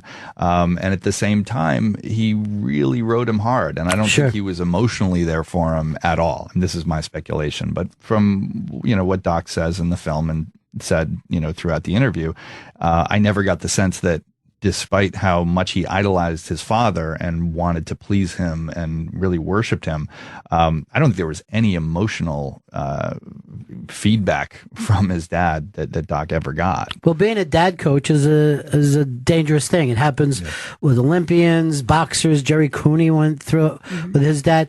Is that where does the coach part begin? Where does the dad part end? It all becomes 24 hours a day. And I think when you tie it into your parent, it always ends up feeling like a childhood lost or a path lost because it starts so young, you know, that pressure starts to, and that's also the reality of being at the top of any sport, right? Is you can't really pick it up at 18. Right. No, the people tend, and the same is now true for show business. When you see how many of these actors, and now they go back and show us them at 3, 4, 5 years old in pageants. But on the other hand, I mean, you do achieve greatness, but there's a price. There's a price to pay. I also love the backdrop of just how crazy the 80s were, you know, in New York City, that, you know, just a party happening 24 hours a day, that everybody was everybody was doing, but these guys were ball players. Yeah, I mean, it's funny how both Doc and Daryl and Keith Hernandez, who we also interviewed for the film, would allude to how crazy it was, but ultimately and even some of the sports writers, the beat writers who were there with these guys a lot of the time, were pretty tight-lipped about specifics of what really was going on. Even still, right? Yeah. So you kind of your imagination is left to imagine what it was, but well, it was pretty crazy. Keith he was a phenomenal ball player, but at the same time, I mean, he had just this wild reputation, and it wasn't that unusual that, you would live in, I mean, well, first of all, the fact that they called speed greenies and acted like it was different than what any other junkie would do. I mean, basically the team was saying, you got to be up for this game. You got to. And I think that was true throughout baseball. I mean, it wasn't just the Mets. It was, that was the norm. Well, I heard it before. Well, Pete Rose had talked about it in the 70s, and I heard it from the 93 Phils, who were very much the same kind of team, that there was somebody on the team that wasn't doing greenies every day, and everyone felt like, don't you fucking care about the team, dude? Don't you give a shit what we're trying to do here? Eat some speed. Yeah.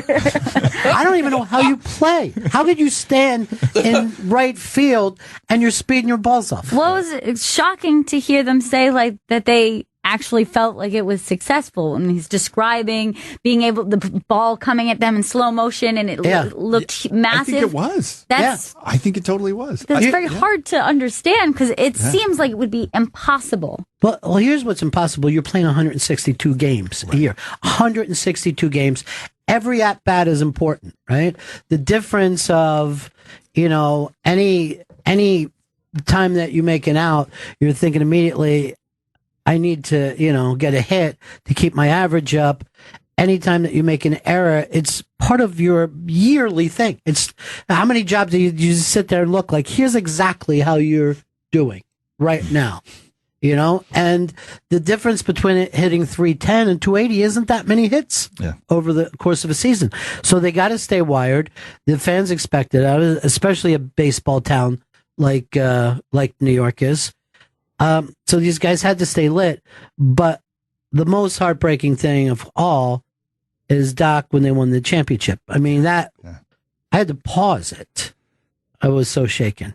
Yeah, it's a really, really sad story what happened to him afterward. And, one of the things that was interesting about getting Doc and Daryl together to talk to one another for the film was that they'd never had that conversation about what happened that morning that Doc missed the World Series parade. And so Daryl in the film asks him, where were you? And he tells him the story. But I think it's something that has haunted him for 30 years. Yeah. It was such a heartbreaking moment. I mean, really crushing. Particularly because there was just no romanticizing, like, look, it was crazy and I was having fun. Like, even in the moment, he was watching on TV and he knew he had made the wrong decision, but there was no turning back at that point. Heartbreaking. The thing is, we've all partied all night and not made it to work in the morning. That happens. But when he said the thing where this clock was spinning, I'm like, yeah.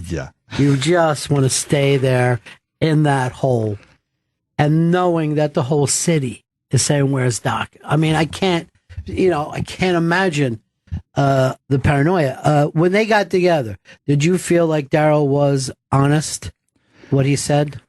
I think at times, when they were together in the diner, I think at times yes and at times no. I think there are different versions of the truth, different layers of things. And, seeing their dynamic together was really interesting because I think that they've known each other for over 30 years.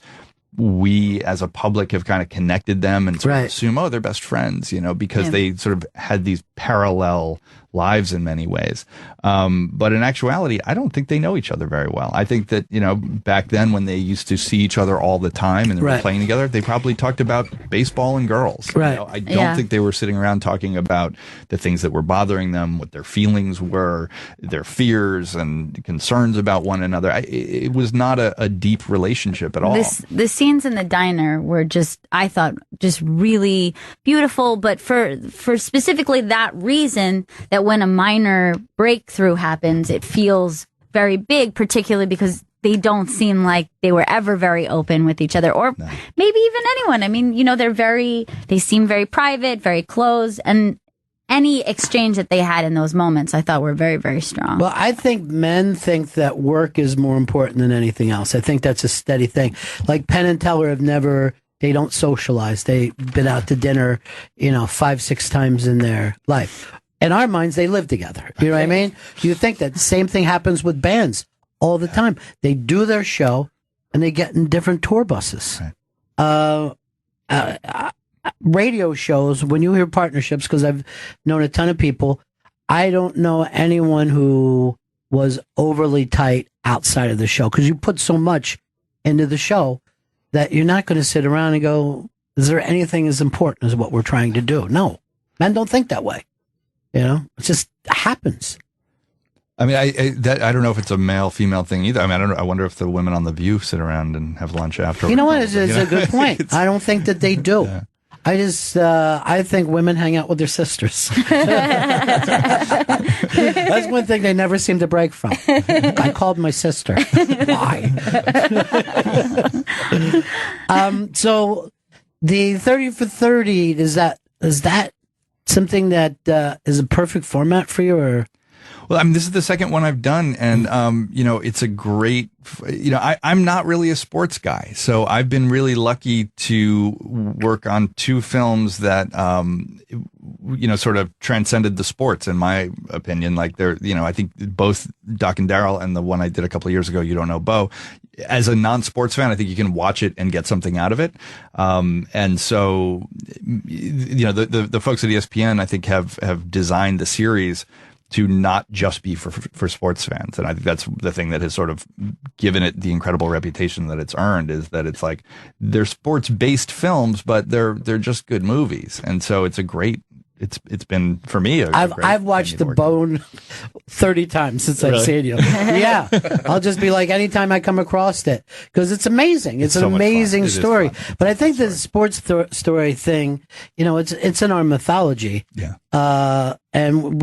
It's odd how we just want to know more and more in every detail. I mean, there you have Jon Stewart going over this stuff like a little kid, like a child, the way he was talking about it. And I think men do that. Yeah. Yeah. Sorry. Do you think that it's a strength for you, or is it an obstacle, having not been a sports fan and then working on 2 sports documentary? I think for me, the obstacle is the research and being able to sit down and talk to somebody, about a topic, and understand what they're talking about when somebody like Jon Stewart is rattling off, pitching rosters from 1971, and I'm like, I'm not really familiar with those people, but anyway, so that that's the obstacle. But I think I like to bring an outsider's perspective to the stories, and I think that in some way, maybe, or I'd like to think anyway, that maybe it's a strength, because I'm not distracted by being a fanboy or by being overly concerned with statistics when they don't serve to explain the story. Well, we all know the statistics. I mean, we know everything there is to know about Bo. Right. What we find out is this, human being. The same with these guys. That the fact that these stories bring in is this human story. And in both cases, there's plenty of heartbreak. I mean, it just shows you how difficult it is to be a human being, even when you're exceptional. But the exceptional people are also outsiders. These guys, anyone who was hanging out with them as their friends probably isn't today. Those weren't their friends at all. It just, the fact that all the attention was there. I feel for people too that make it early in life, because I know I would have brought in 20 guys that I hung out with Where today you wouldn't be thinking of signing a new contract. How do I take care of all the guys that I know? You know, adults don't do that. Yeah. But kids think it's immediately. Yeah, we're all going to be on the plane together. That's absolutely true, and it happens across the board: sports and music and everything. Yeah. That's very true. They always say that people blow their first fortune because that's what happens. The first part, you're not acting. Like, I don't think any business person ever thought in their life, hey, you know, I've come up with this new app. I sold it to Google. How do I take care of all my friends? Yeah. You know? And I think that there's this mentality of like, well, we did it. Like, you would never think that as an adult. Yeah. You know, you're like, hey, we were all friends and now I made it, so we all made it. Yeah. Like, no adult would feel, I mean, adults don't even feel that way about their own family. So, like, yeah, it's crazy. So, what are you thinking about next? Do these things take a long time before you can put them together? This one took about a year. Wow. But actually, the film that Judd and I had been working on before we started this, we just started editing. It's a film about the Avett Brothers, the band. So we've just started editing that, and hopefully it'll be out early next year. Always. And that's when you guys wanted to do because of? Because we found out Judd had been talking to Rick Rubin, who it produces the Avetts albums, and he's a big fan of the band, and I am as well. And so Rick had said that they were going to the studio to start work on a new album, and Judd said, "Oh, that might be interesting to explore." And so we went and started filming, and it was really interesting. And so we kind of just kept with it. And the album came out about 2 weeks ago, and it's great. And you were there all for the album, Yeah. which is always interesting to me too, because it's a different experience for every band and every producer. I've talked to so many producers, and they don't even seem like they have the same occupation. Some of them sit and work the board, like technically. Others co-wrote, and Rick Rubin seems to sit off in a corner somewhere and just be. And people are like, "It's a good thing Rick is here." And I'm like, "How is that a job?" And Rick will go, "I think you should, really look into yourself and write more." People are like, "Thank you, Rick. Thank you." I don't even understand how and a lot of guys, a lot of these pop stars, if you hear their albums, it's really the producers' albums. Yeah. Some of those kids just come in and sing and leave, Right. Which is why it's funny that people are always saying, well, pop music all sounds the same. Well, it's mostly made by the same people. There's 4 dudes. That is true, man. But it's always kind of been that too. There's always, if you go back as far as you can in rock and roll, it's always been about producers, but the fact that they each work differently, mind blowing. I think that the thing of writing a song and getting it right is one of the most magical things in entertainment. It's still stunning to me. It's unbelievable. And watching these guys sit down and literally write a song right in front of you was just mind blowing. I mean, it's really just the coolest experience. Can you imagine the pressure? Like, you go into a studio, and this has happened with like Tom Petty.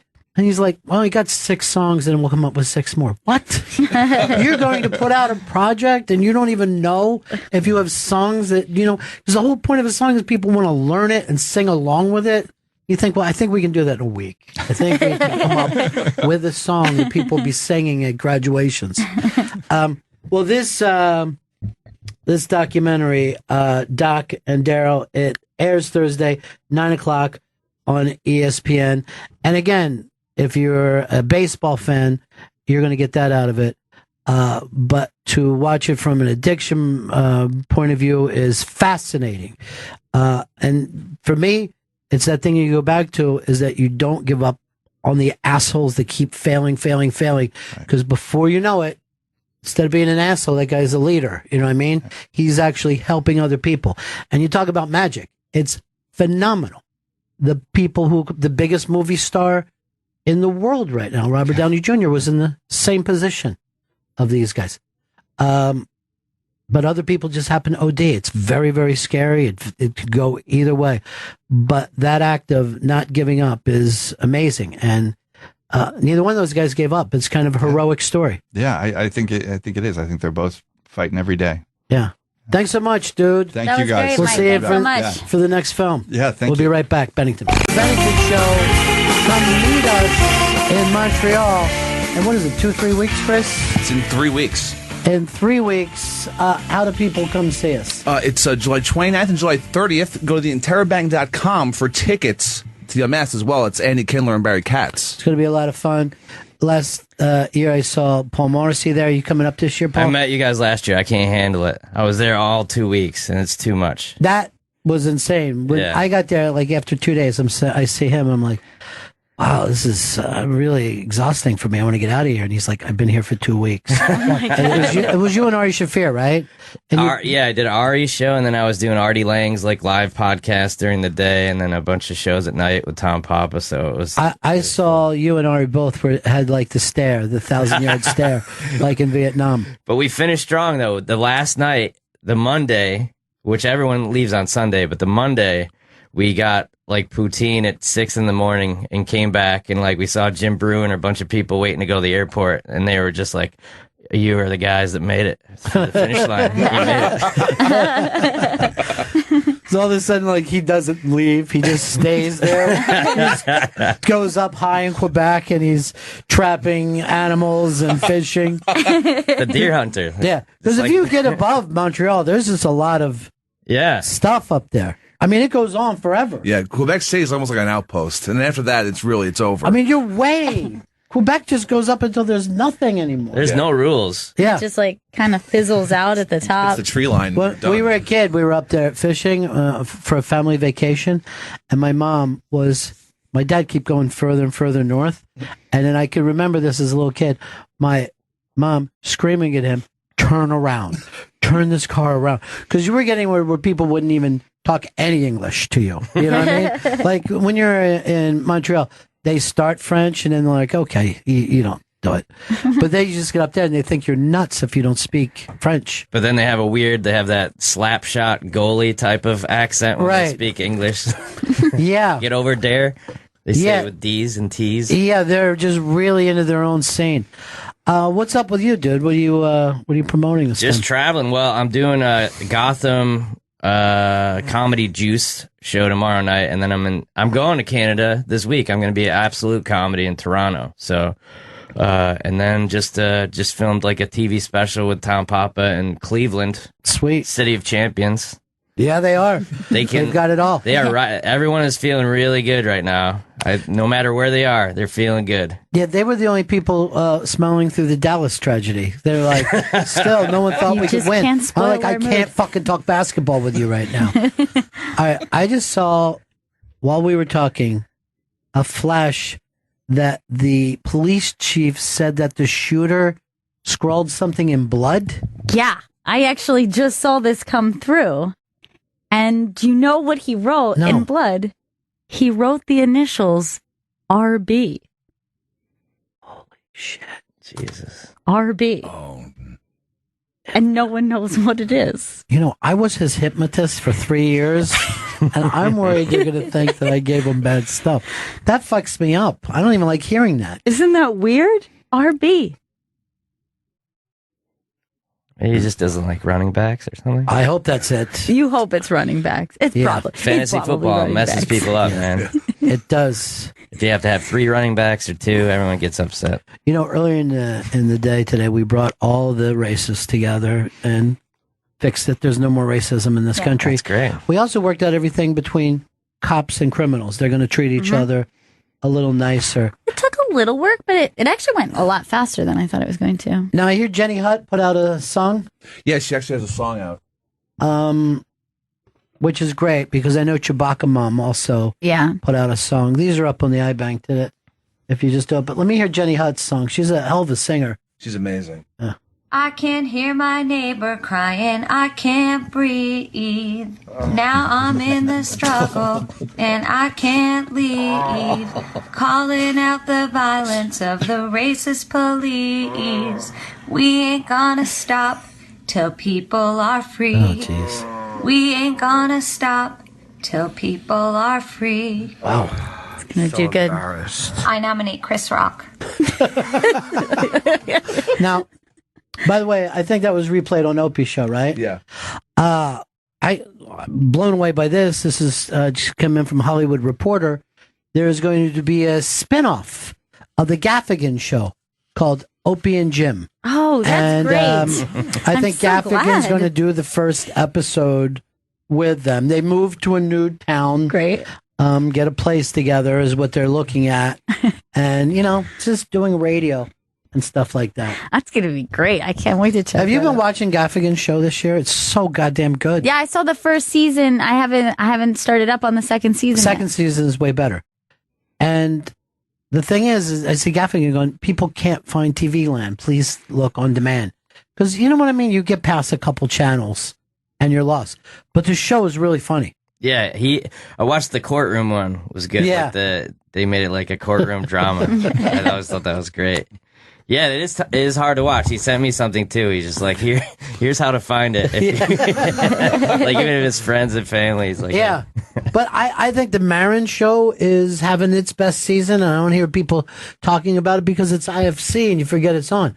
I always have to just make sure that I hit the record everything, and then I never have to think what night does it come on or where is it at. There's so many, even Community, that they did that last season on Right. Yahoo, and Ken Jeong was like, that was the best season, and no one found it. Like it's I don't know how to watch something on Yahoo. I'm going to be totally honest. When people will say, like, I can Netflix as far as I go off. Mm. But if someone say, oh, I'm on Amazon, I go, I don't even know what that means. Are you fucking selling stuff?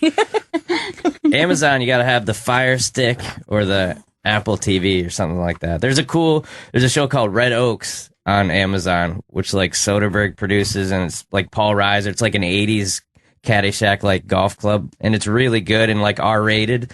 And a few people talked about it, but like, Do you get to see Paul Reiser's penis?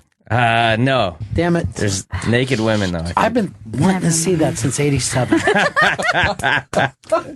What team are you promoting today, Vito? I don't even know what that hat is. It's my Pokemon hat. I'm really into Pokemon. How does Pokemon have a hat? Because Pokemon Go is all the rage right now. We're out there catching Pokemon in the streets of New York City. I only heard about this 12 hours ago, and I'm not kidding you. I've heard it 90 times since. I downloaded it this weekend. What is it? No.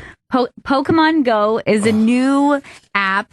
Please stop and awing when you got obsessed with virtual reality porn for 3 weeks. Still like it. It's an augmented reality game. So it's using the real world, the actual world. Like you have to move through the actual world in order to collect Pokemon. I thought the Pokemon was the 90s. Yes, so they brought Pokemon back. And now you're moving through, let's say, New York City, but you can move through anywhere. Different places. Your body is actually moving through the physical space, and This you're seems like a finding dangerous border to cross. Like, what if the Grand Theft Auto just makes it, and you can drive your own car and just smash into people? and kill Are you hookers? competing against other people? So yeah, that's an aspect of the game is that like eventually you level up. I mean, I am a level 8 right There's now. I don't know where gyms. you're at, but What level are you, Vito? I just got to a level 5. I got on the game a little later than you. I'm a level 8. How many levels are there? I'm not sure yet. That's the other thing Is that's this really the video? Oh, the video up on the iBang. So this is an example, I think, of how So this is where we how are the right gameplay now. is. So yeah, so this is that's your trainer, and there's a Squirtle, but it's in real time. So if you walk around the city, it's like real layouts of the actual. I don't know what you're talking about. So- I'm going to take this in New York. And Yes. he's running. No, he's not in New York. No, this could be anywhere. I think it's in the U.S., Australia, obviously Japan, a couple other places. Maybe New Zealand has it now. I think Canada doesn't have it yet. It just teams up with the map on your phone. So like your GPS. You found a baby? What is this? It's a Charmander. What? A Charmander, I believe, or Charizard. It's a Charmander, and you knew that it was. It looks like a And you tried to thalidomide act like you baby. didn't know it was a I love Charmander, those and that's babies. so lame. Their tiny little arms. I want one. I want to adopt one so bad. So I when even you come across one of these things, then you go to catch it, it opens up to your actual camera and it makes it look as though the Pokemon is in the actual world. So it's kind of interacting with the environment around it. I can't. It's a very addictive game. But more than anything, what's crazy is I think that this is an example of where these types of games are going in the future. Like it's the beginning, I think. You sound like you're on the change. payroll right now. What's going on? I'm so What's into your it. interest in this? I was in an Uber pool last night going from Brooklyn, and there was a couple in the car with me, and they were both playing Pokemon Go while we're on the fucking BQE. Okay, so that's on the highway. That's one experience. I'm telling you, when I first downloaded it, I'm walking to a spot in my neighborhood that is like a hub where you can get, different items. And I'm walking up and I see two guys who are walking to, I had just downloaded it minutes before. And two guys walk up to me and they're like, "Oh, are you playing Pokemon Go?" I was like, Jesus. "Oh, yeah, I am." You gotta be cool. Then I went to the park and it was literally people all around playing it. And at one point, it drains your battery really bad. So there's one of those like charging stations. And I walk up and it's filled with people around it. And I come walking up and they're like, "Pokemon Go, right? Really drains your battery." It's crazy. It's an overnight. This is like a scary movie, right? Yeah. So I'm walking around and I'm with my boyfriend who is not playing, but he's walking around with me. All fucked up. And he's just going, this is insane. Like I'm living in the future. So this Pokemon just popped up. So you like press the Pokemon, and then he comes out of there, and then you hook up there, and then it's like he's. Well, you don't even use the real video. Oh, you do use And the then real it's like video. he's there, so you can catch him. You want to catch him? Let me see. What do I do? Let me see before you catch him. You gotta catch them all, apparently. It's the, Wait, he's in our building? Yeah. Which Pokemon is it? Like Is it Ghostbusters. Geodude? That I don't like at all. Show Paul. That's a Caterpie. Because if those are ghosts. Where do you grab it? Like this? So you take it. But the weird thing is, Pokemon never went away. Like that's why Nintendo makes most of its money is through Pokemon video games. Yeah. It's bigger than Mario. It's bigger than Zelda. Pokemon's their biggest property. Oh wait, I missed It never went away. Just the TV show, I guess, went off the air. But the video games still sell ridiculous. Dude, this is a way for you to get back into your scopes. You're just chasing around Pokemon. Now, I'm not kidding. I saw people of all, well, I want to say people of all ages, but you're not seeing children because you have to walk You're seeing around. 90s babies. Yeah, you're seeing, I would say, anywhere from 16 to in their 50s, 60s. People walking around No one in playing their this 70s? game. No, not one. I didn't Bad. see one person in their 70s playing it. Mate wants to tell you something bad, though. Hey, mate, what happened? Yeah, there's a girl in Wyoming. She was playing Pokemon Go, and it took her to a river. She found a dead body in the river. Oh, God. How many points did she Yeah, get? that's a lot of points. This is the problem, is that it's Leveled up. It's good. Catch it? How are you going to make this evolve? Yeah, it makes people get out more, and a lot of the kids that you see playing it, you could see like this is their first time out and about and exercising, so it's kind of getting people out. They're exhausted. But Sunday I was playing it and I walked 11 miles. Wow. What the fuck? I walked 11 miles playing the game because I took a long walk in Prospect Park and it was a nice day. And then in my neighborhood, like there's a lot of spots that I'd stop by. I was doing it while I was playing, while I was doing chores. I was playing it all day. Then I went to Greenwood Cemetery, it's really beautiful, historic cemetery. I know. Yeah, And there's dead- Pokemon. There's dead I Pokemon. just checked Pokemon my everywhere. phone. Sunday I walked 30 feet. And that wasn't in a row. That was over the course of It the day. definitely, it was one of those things like I felt somewhat accomplished, but I felt a little bit Well, where was your terrible. Fitbit? You could have doubled your points. I if you know. had the Fitbit and Pokemon. All right, Ron in Missouri wants to bring you some of the dark side of this Pokemon. There's got to be a girl trapped in a well story coming pretty soon. Yeah, I was just going to say, Ron, warn Gail that there's 4 kids in Missouri here that have just been arrested for using that Pokemon to lure people to robberies. Yeah, I'm going to warn her. Thank you. Thanks so much. You're being lured to goddamn robberies right now. I read this thing because what happens is there are certain spots. Poke spots. Poke spots, exactly. Missouri where- and Missouri. that people are gonna congregate. That's the other thing is that you go out and you physically see people gathering at these spots and they're like park benches and different spots like that. So then people are then knowing that people are going to be there. at night or at weird times of the day. rape. And they target them. They rape. This is Stephen King stuff right now. Yeah, it is. It's very weird, like a sci-fi movie. It felt like it. Well, the game also wants you to, it's like really big on getting you to actually go out and explore the world, and they like, the polka spots are landmarks you might have never known about in your own neighborhood. Oh, shut up. I'm serious. Who doesn't know landmarks in their own No, neighborhood? like things you would have never guessed, like little plaques on buildings that you've never heard of. Yes. Gravestones. We live in New York. Everyone knows the history of it. There's plaques on buildings. You read about it. There's a Snorlax somewhere called the Empire State Building. Should I get over there? There's a Vito's Snorlax? excited, There's though. a He's Snorlax like by the Empire State? He was a tour guide at 30 Rock. Explore the world. Somebody texted Steve me. Allen once came here in 1958. Now, the interesting thing about that. We might see Phil Hartman right now. You know, Old script, old because he's that's Ghostbusters. He would be in. God bless him. Is that the rapists, killers? These are the dudes. Rapist, killers. For anybody who wants to see this, it's up on the iBang. This is a horrible story.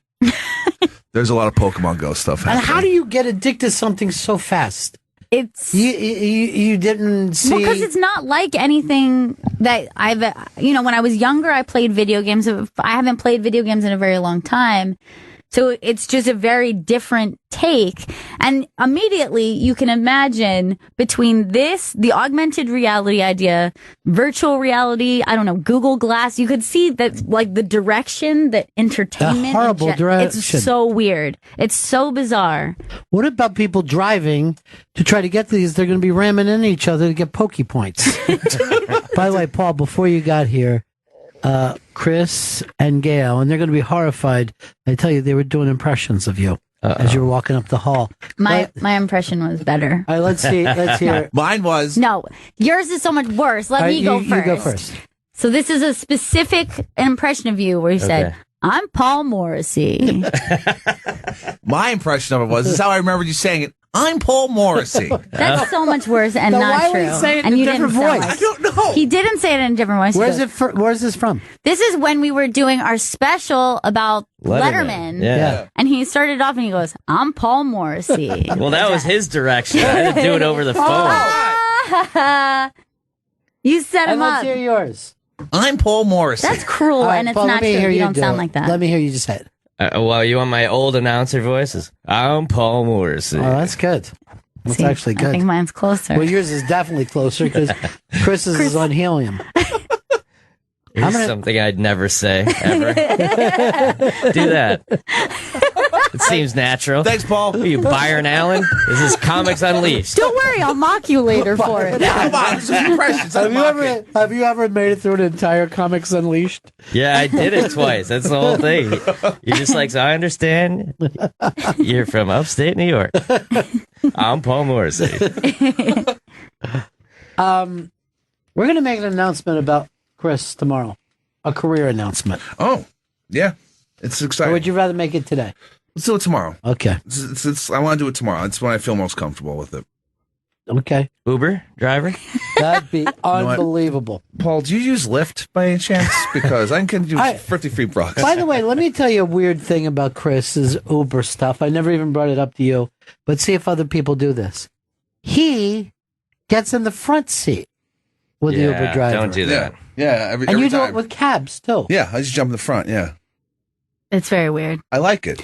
In fact, I spoke to a Lyft driver, and she told me that only to her, it's always West Coast people get in the front seat of a Lyft car. Is that right? And they usually, somebody gets right in the front seat, and then she says, "Oh, are you from the West Coast?" And they say, "Yeah."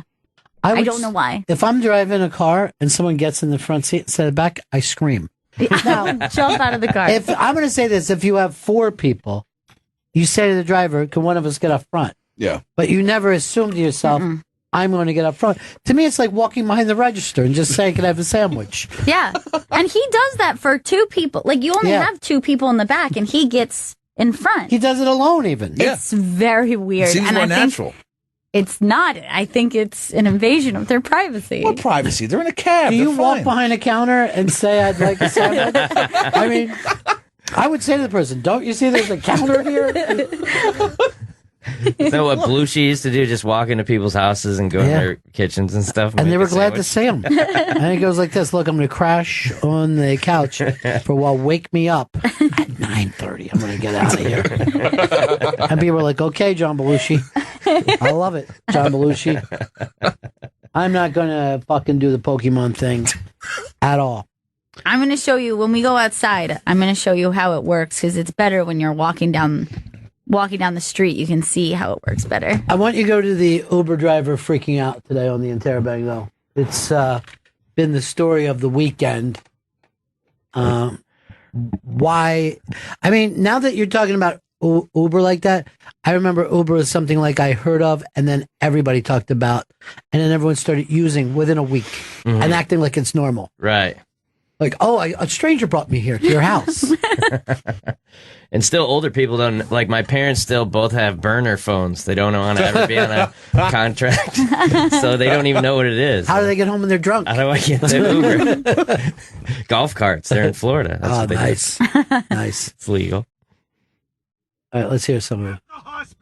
Administration is right here. I'm going Get to in the there. emergency room, sir. Get in there. Where? Get out of my car now. Where is my Get destination? out of my car now. Sir, I'm asking Get out of my car now. I have the right to tell you when to get out of my car. It's right now. I All right, stop it for a second. Does he sound like Jeff Garland? Does he sound like Red Stone?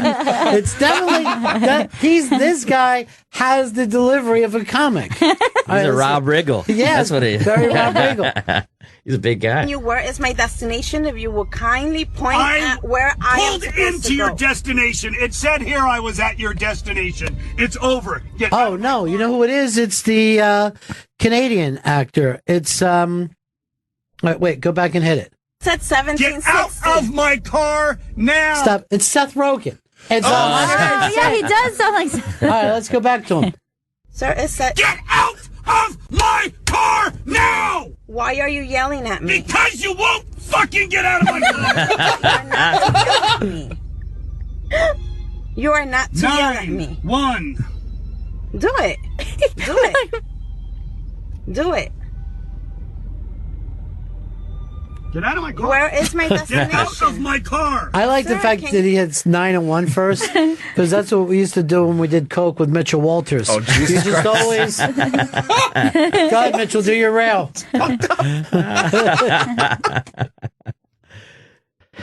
All right, so she wanted to go to the ER. He took her to the hospital. It does seem like she's kind of right. Right. And, well, whether she's right or wrong, she certainly seems right because she's being so calm and Yeah. then it's making him Yeah. Also, crazier. emergency room. Where's your hurry? She's like, I need to go to the emergency room. This I've isn't been it. shot. I'm not walking. I just got gored by a bull. I play a little more. Just tell me. Out of my goddamn car now! Sir, can you please tell me where my destination is? This is the only job this guy could have. Get out of the car now! Can you please tell me where my destination is? The ride is over. You have been extremely rude, extremely condescending this How whole have trip. I been extremely rude? You kept me waiting way too long. You showed up and told me you were in a hurry when you showed no actual effort to be in a hurry. Get out of my car Does he have a now. rat tail? I am just Get asking out of you. my car now! I don't know where I am. Get out of my car now! God damn you to hell! Sir, Get out of my car! I am asking Get out of my He car! can't even look at It's her. my fucking goddamn property! Get out! Now! Now! This guy's the next Sam you. You Kinison. are facing Get out right fucking now! Seriously, if this guy had a podcast, I'd never miss it. I'm facing a fucking moron! Get out! Now! Nothing makes you look more serious than a white beard, too. It's a fucking great look for any man. It's like, Somehow it shows his Yeah. emotion. Like you Yeah. can almost see his color through his white beard. it's a lifetime of pain. That's brought him to this point. All right, now I got to stay with him. You have no right to scream at me. I will fucking talk to you any goddamn way I want.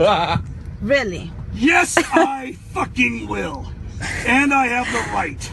You have the right to scream at me? Get out of my car! You have the right to scream at me. I have asked you to leave my car multiple times. And Get I out of am my car. asking you in a Get out very of my educated car. manner, where am I? You're at a hospital where Where- you need to be. Get out of my car!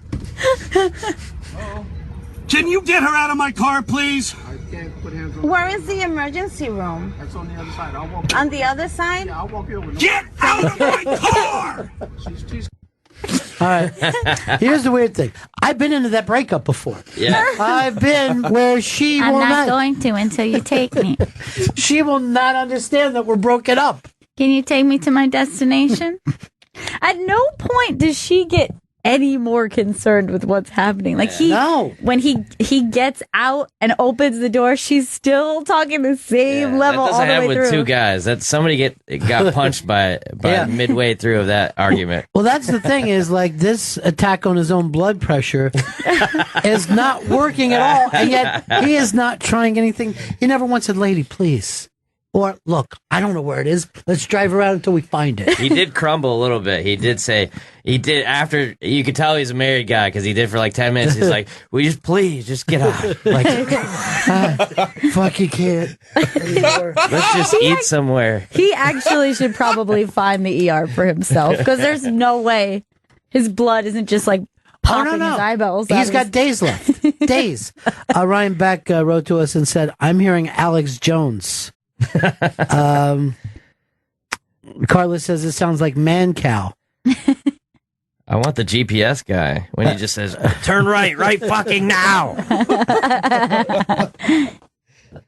Get out of my car. I mean, it's impossible to know someone that's short and be that angry with them. You know? That's normally, like we said, a married person. We just can't fucking do it anymore. That guy's amazing. He's a great actor. I'd watch any movie that he was in. All right, he's already been booked and just saw this come in on a new Gaffigan show spinoff. Great. Called Opie and Jim. Great. Yeah. He is promoting something at Caroline's, and his friend wants to open for him. He just got hired by Lyft. He's switching teams. I wonder if Uber is going to fire him for this. They can't. I mean, he didn't hurt her. He yelled. I wish that whole argument just ended with like, are you still going to give me 5 stars or like? Really important for my rating. You just Really lost don't a star, buddy. Keep it going. That's what she says. 1 single star. Okay, you're at 4 stars right now. Okay. I don't care if you give me no fucking stars. Do you think this is where I want it to be at age 58? Sir, you're testing my patience. I feel like it's going to affect my tip. Get out!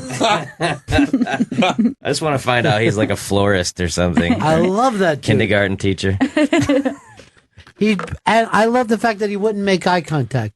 He turned away from her. He had to dehumanize her in order to scream at her that way. For the first 3 minutes, I'm like, why are we listening to the best show? You know?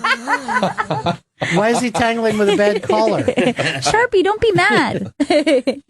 He was on the Pokemon Go. That's what he was doing. Vito, make eye contact. You better not be Pokemoning over there. That's not fair. If you're leveling up while I'm sitting here at work. It's not the reason I said it. Oh. I don't care who. There are so many Pokemon in this building. It's crazy. But is that every building? Can you go? It's made up. It's not real. Not in my home. Not in my apartment. There was no Pokemon in my apartment.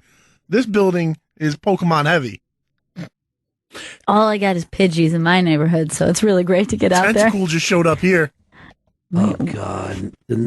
I just thought that we fucking ended Game of Thrones and I would be able to understand what people were talking about. I know. This is like It's a Beautiful Mind. They're just imagining things that aren't there. I don't even want to think about that. I don't want to think about shit that isn't here. That might be. Like when they start those science shows where they show you the small things climbing around on a microphone. Like, let me out. The reason I had downloaded it is because just within 24 hours, it had just exploded and it was so popular. And now they're claiming that by tomorrow, they suspect that it will be more subscribers or more downloads than Twitter users. Well, I own I'm doing a podcast for Pokemon. They gave me 7% of the company. So, yeah. What you're telling me makes me very happy. Now, I don't know how we put ads on this. Do we just keep putting them on Burger Kings? People run in, find themselves. Like, why I'm in here. How can we get my restaurant to be a Pokestop? My local coffee shop is a stop, and I think they're doing well with it. I think they're doing very well. Is that right? It's a Pokestop? Yeah. Yeah, there's got to be money in that. Just bringing people in. Yeah, there's going to be money for everybody. I own 7%. They gave me, because I'm doing the podcast, I get 7% of the company, and they gave me some free hats. Oh, that's great. So, can I get one of those hats? Or I'd rather not right now. I want to see how the stock does. And he's at top level. He got all the thalidomide babies. Those babies are Merc babies, and they're adorable. And I want to put them in the Olympics and just watch them swim. Just... They're so fucking cute. Fantastic. With a medal? That's so cute. Did you guys see the Matador was gored by a bull? I did see it. It was on Spanish television. Well, Chris, are you just going to find these over and over? Where are they? They're right here. At the interrobang.com or right here, as we say in radio. This is disturbing, though. This was bound to happen at some point, though.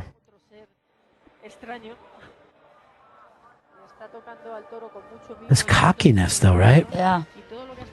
That's a fucking bull standing there, dude. Oh, shit. And that's all it took. It was over. One stab. It went right through his chest.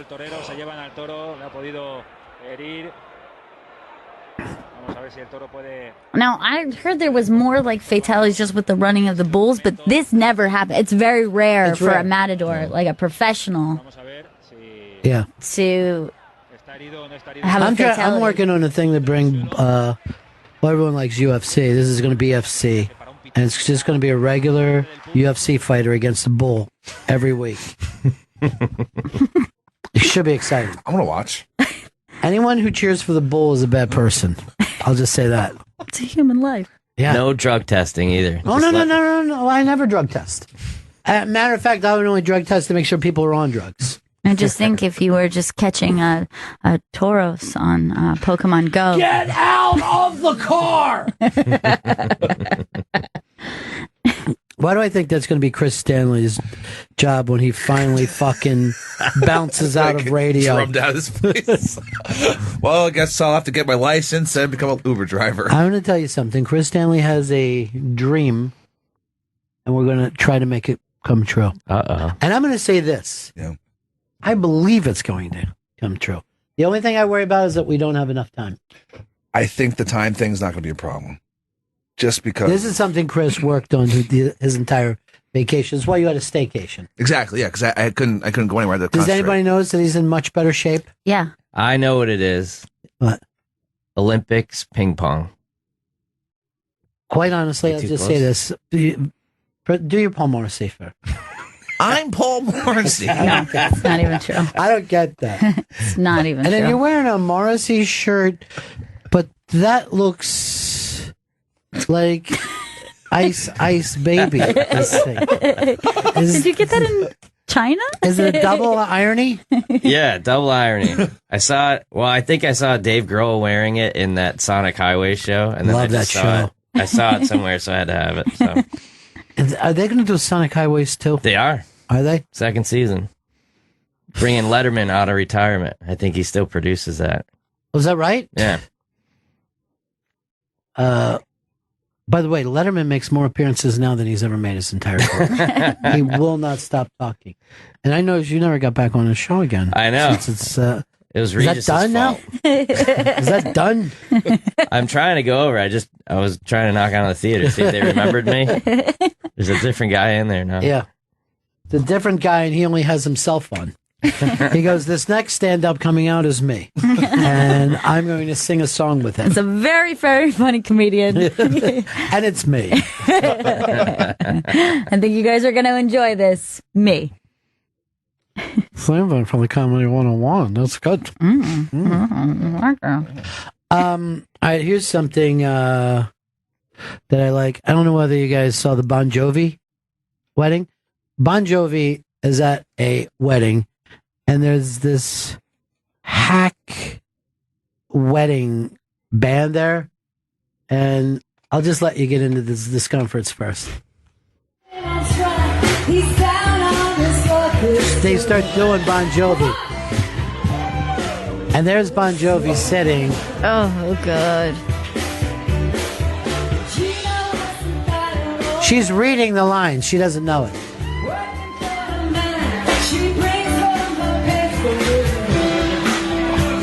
Oh, God, is this so uncomfortable? It's the worst thing you've ever seen, right? I read his lips. He said, she's ruining my song. Oh, my God. That was a nice way to put it. Now they're all singing around him. Now he's just Look singing how a red cat. his face is. Now, why he looks like a Jersey boy these days is does. beyond me. Oh, my God, this is so uncomfortable. She's getting in his face. Yeah. And then there's cameras in his face. Now, by the way, he gets paid big money to sing this song.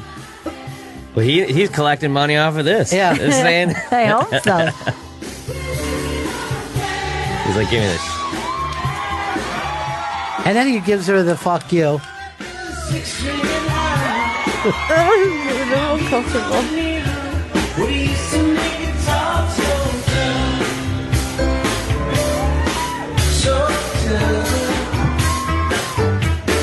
There's a trumpet in the background.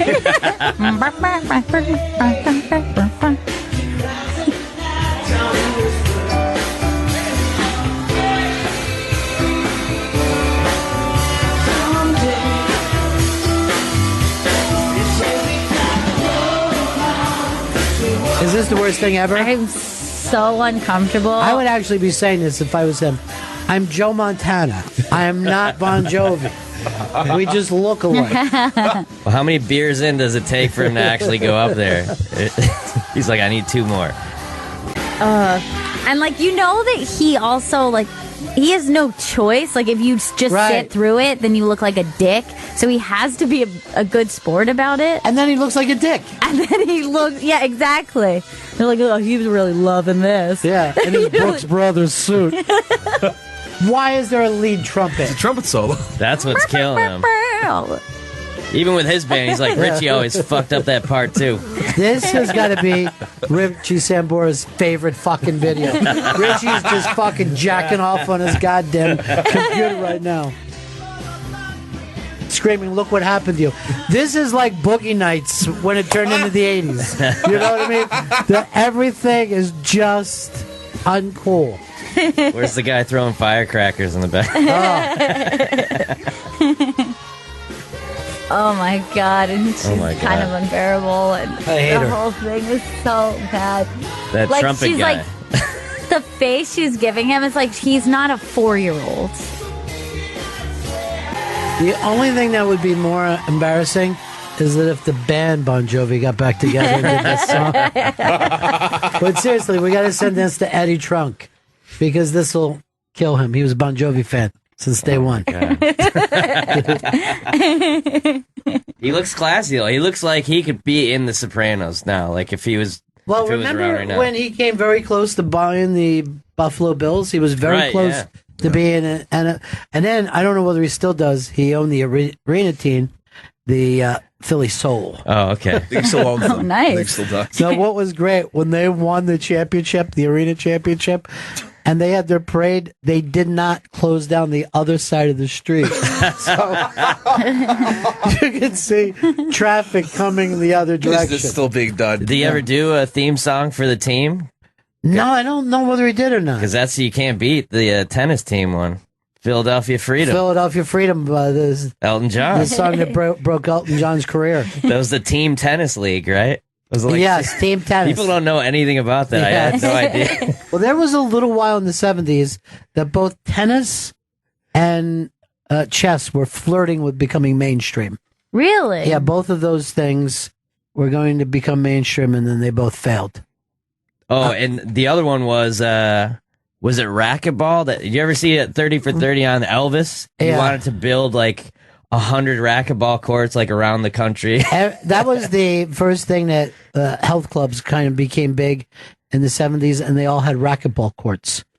And obviously, when you have any game, a couple people get to the top of that game and start saying, shouldn't this be on TV?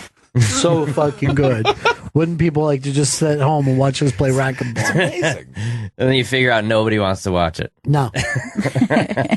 Well, the worst thing is you don't want someone serving a hard ball right behind you, because you're going to end up getting hit in the ear, back, or back of your head with a ball.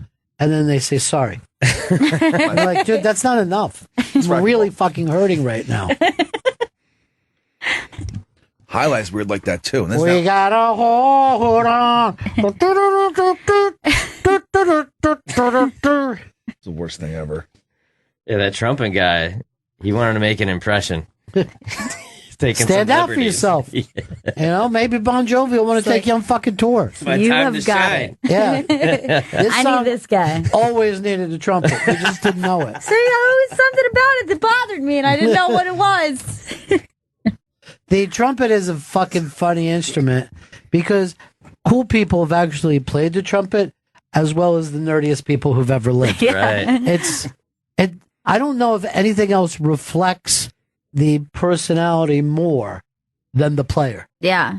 I would say that in general for the whole brass section, though. It's like some really cool dudes have done it right, and some really dorky dudes have made it very uncomfortable. Well, has there ever been a trombone player that fit into a rock song? I know they've tried it. Right. With ska and then the band Chicago. Right. Had a full brass section. There's that trombone shorty guy in New Orleans. He's pretty cool. Yeah. He's beloved. Yeah. He's considered like the jazz guy now. All right. Paul put me in my place. I know. He's right. Trombone Shorty from the Foo Fighters. But he's the guy, though. He's the guy. You got to get Trombone Chuck Shorty. Mangione and Trombone Shorty. That's it. Listen, we need a trombone player. Say no more. Another guy you want. It's fucking Trombone Shorty. It's right in the name. Weird thing, that's his real name. Wow. Yeah. He used to play the clarinet. Yeah. Because I know his brother Jerry Shorty. Doesn't play shit. Tomorrow we're making the announcement, Chris? Big announcement, yeah. I can't wait for everyone to know and share my dream. Vegetarian? No. Paul. That'd be great, though. Can't do it. Like me too much. Well, you know what? Penn Jillette just put out this thing. He's a total vegetarian now, lost 100 pounds. But every 2 weeks, he gives himself a rare and appropriate day to eat buttered rolls, meat. Real food. Crack. I think he has a little bit of crack with it. I mean, there's no stopping him. He's allowed to sleep with another woman. Yeah, it's a cheat day. He does live in Vegas. He's got to go to the buffet once a week. When's the last time there was a good buffet, though? Never. It's like when you get on a cruise ship, they'll go, buffets, you can eat whatever you want. And you're like, I don't know if there's anything I want on that fucking sick-looking thing. Can I get room temperature pizza? Everything is warm, whether it's supposed to be cold or hot. It comes in as warm. It's body temperature.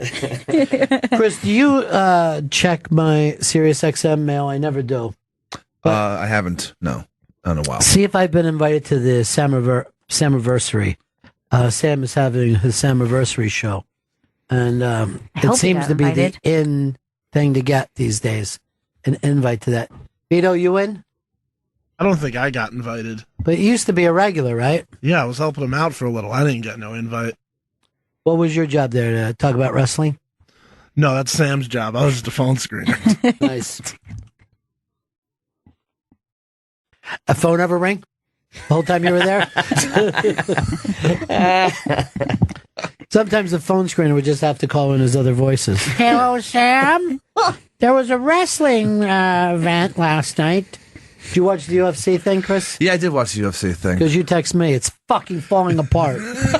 Who all fell out? I guess this dude John Jones fell out. Yeah. Because he was doping. And this happened like 2 days before the big rematch against him and this dude Daniel Cormier. Just dudes, huh? I was a big fan of that guy. He's from my hometown, that John Jones. He was Is like that the right? first UFC. He was a bouncer at my hometown bar, and just became like he's like the light heavyweight champ. Yeah, hold on, I'm writing this down because I'm supposed to be directing a 30 for 30. I'm Paul Morrissey. You're going to be doing voiceover for me. I'm going to try to do a 15 for 15 now. I don't have the same amount of time. Didn't that used to be 30 minutes? Yeah, now they're an hour. Like an hour and 15. Yeah.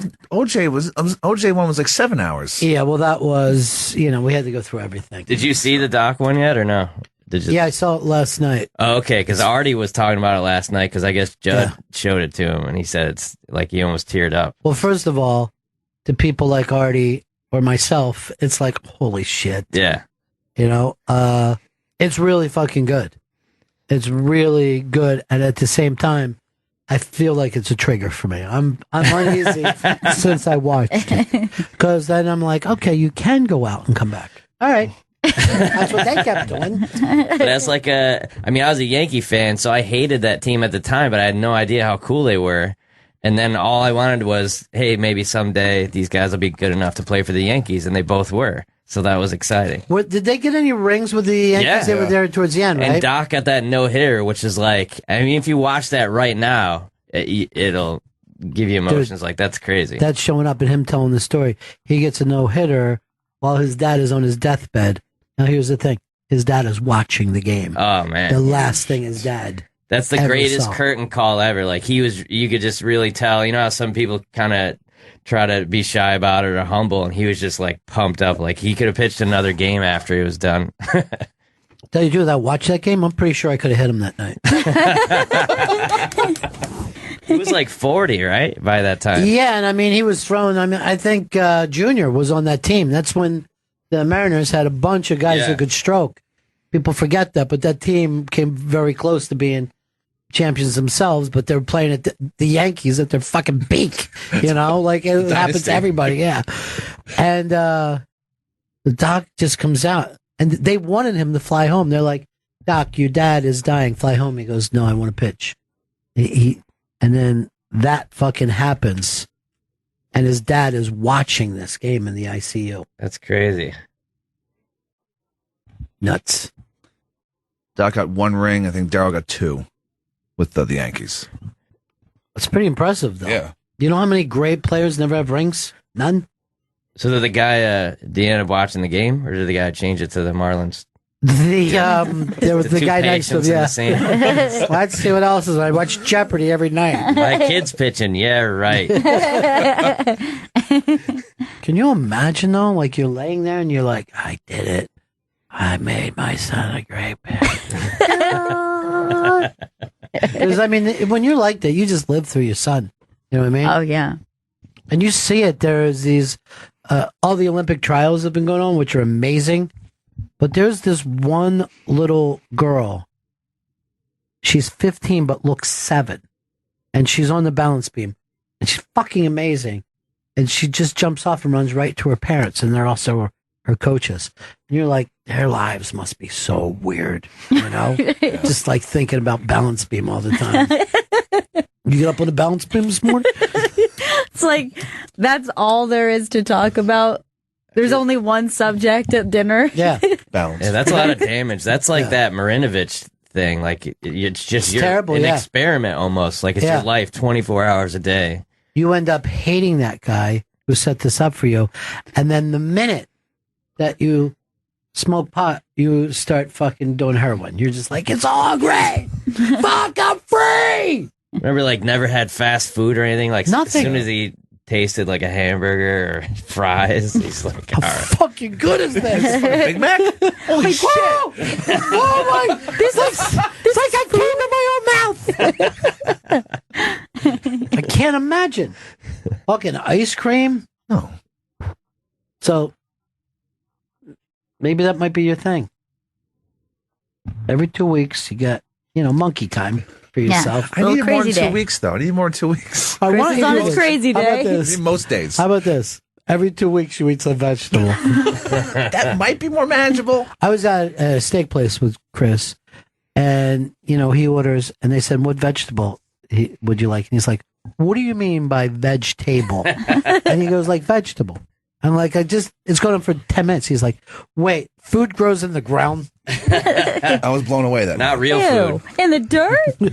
Remember, I still have all that stuff. I haven't tried, like, Oh, yeah. guacamole or an egg or anything like that. You haven't had an egg? Never had an egg. Never had fish. Do you want to go out for sushi? Just eat some raw fish your first time breaking through. He'll probably shit himself at the table. I don't think I could do it. Is there a food that you wouldn't try? Well, there's foods I just won't eat, like portobello mushrooms. But I'll give me a shot. I'll try it. You won't eat a portobello mushroom. No, I won't. It's You disgusting. have eaten I won't one. either. I've taken I've never a- had a mushroom in my life. But he's eaten mushrooms with fresh cow shit on them to trip. Yeah, But you won't that's eat an fine. enjoyable portobello that's been grilled. Nasty. I think it's disgusting. I've taken a bite out of one. I'm like, this isn't for me. And then no, So you had thank one bad experience, and then you're like, all portobello mushrooms are you. gross. Garbage. It's a garbage mushroom. I don't like They're any delicious. food that's too wet. I've never had soup.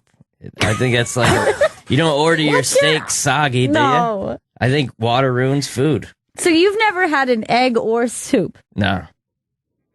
Well, I will say this about soup. It's annoying. It's a fucking beverage Yeah. that people are eating out of a bowl.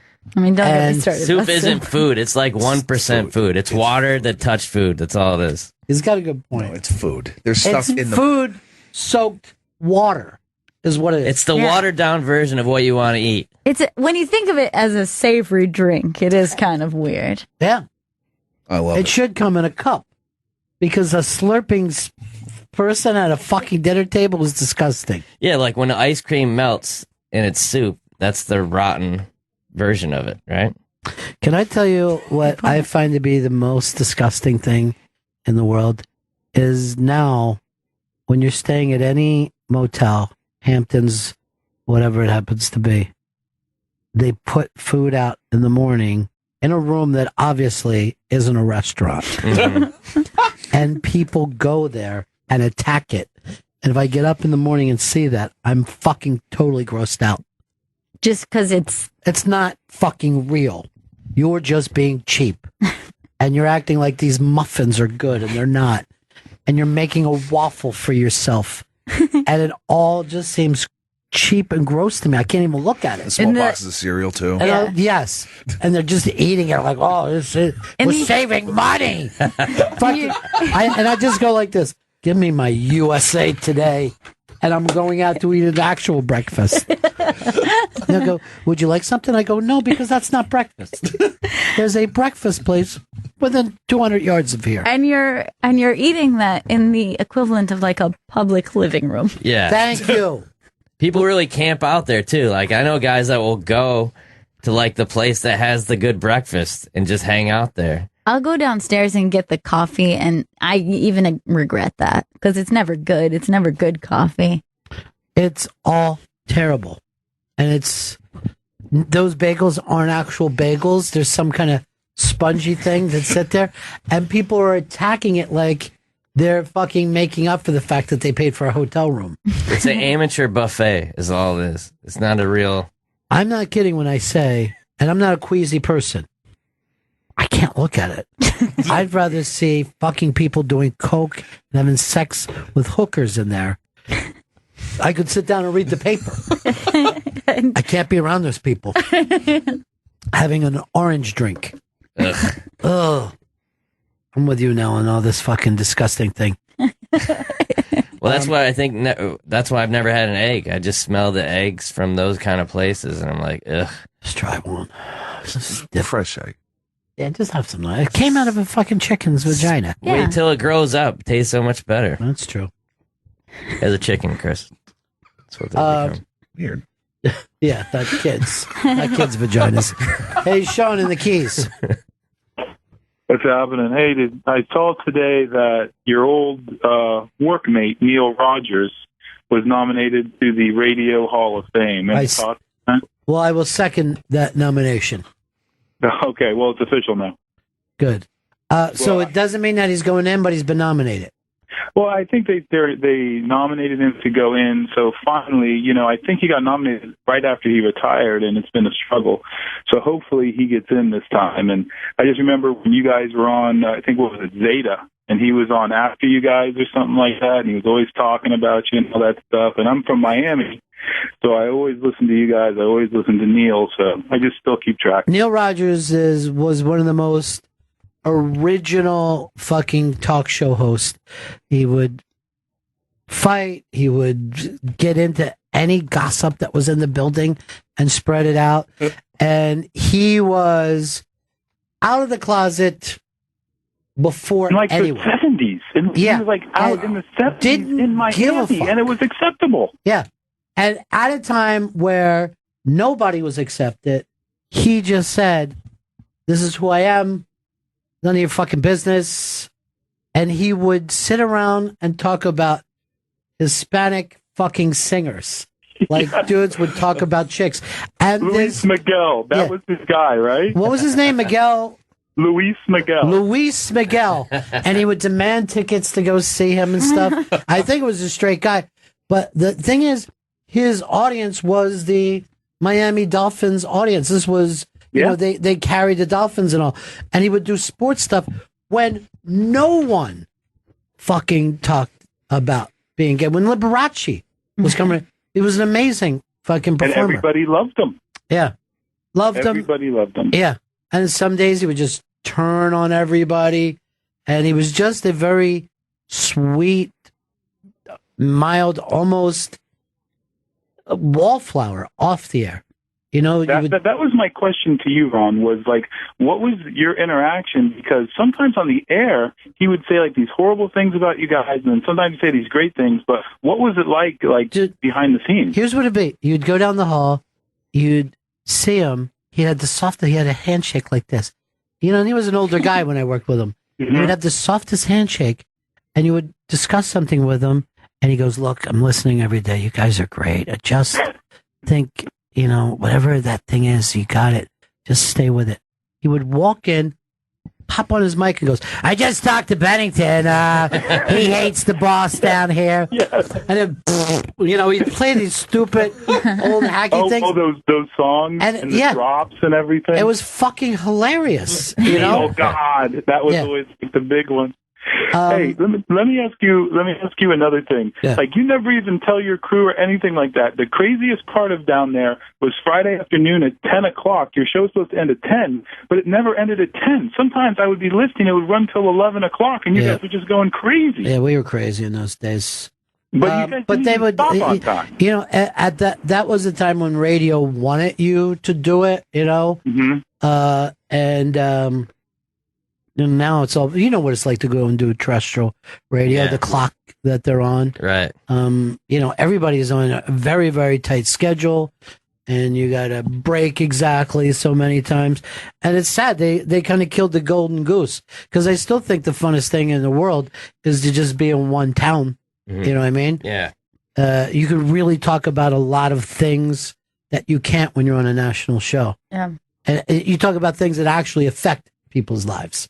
You know what I mean? Because normally it's some local commissioner who got busted with a prostitute is way funnier than Hillary and her fucking shit or Trump and his stuff. Right. You know? It's always the local news is the funniest shit ever. You know? But that was a real character, a real radio character. And he was doing that kind of radio very early on. And after a while, he didn't do anything out of the paper. It was just stuff that was around the station. Nothing else. And he never would work with another person. He was always by himself. Oh, really? So it didn't have a music format or anything? He rarely had guests in. He would have us in every once in a while. Or if there was a certain friend of his, he would have in. But he wouldn't have celebrities on his show. He would just sit there and fucking bitch. And, you know, he would just bitch about everything. And he would have been on E if he was alive, right? Is he still alive? No, he died years ago. But he was just and I met him, and a protege of his was Bob Lassiter. Yeah. So Bob, he's the one who brought Bob. And then I think by the end of their lives, they weren't even talking to each other, you know, some kind of fucking work that turned into a shoot, you know, some kind of, I've had it with this. I'm tired of being your lap dog. Let's tell the truth once, shall we, Neil? A couple people who said the egg is more delicious than a chicken. Well, not according to your dog Birdie. Mm-mm. She loves chicken. I gave her some chicken the other night. It was so disgusting. She would lick my fingers, but she ate it like it was feeding Chris. Love it. Do they make barbecued eggs? I don't think so. That's a good point, but I might try it now. Well, you ever hear that song "Mother and Child Reunion"? Yeah. That's about chicken and egg on the same menu. Yeah, that's a great. He saw it on like a diner menu. It was a Chinese restaurant menu, and he's like, "I'll make a song out of that." That's why I tried to come up with sides. It's just the name of it. It's just sides. It is the reason that I find chicken for breakfast when eggs are involved uncomfortable.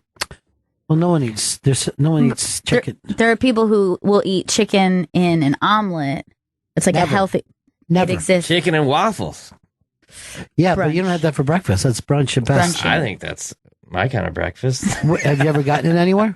No, but I eat breakfast really late. Okay, that's good. Because I would say if I was the waitress, sorry, I can't serve you that. It's disgusting. I'm cutting you off. Wait for 2 hours and then enjoy.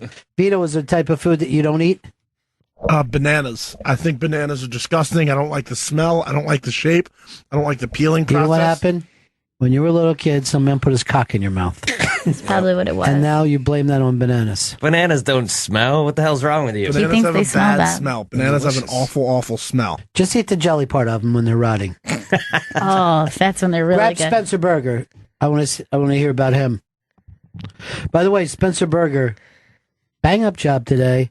Number one, handled the phones during the attack early on when everybody was calling. You handled it like a pro. And went and got our guest and made him feel very, very good about himself. Walked me down the aisle just like a good father would do during a wedding. That was beautiful. It was my honor doing this. I feel truly honored about what's happening today. I feel like I'm gaining confidence here, and I'm learning a lot from all of you. And you know what? This has been a wonderful experience so far for me. You're a regular. No, you know that? I think so. Yeah.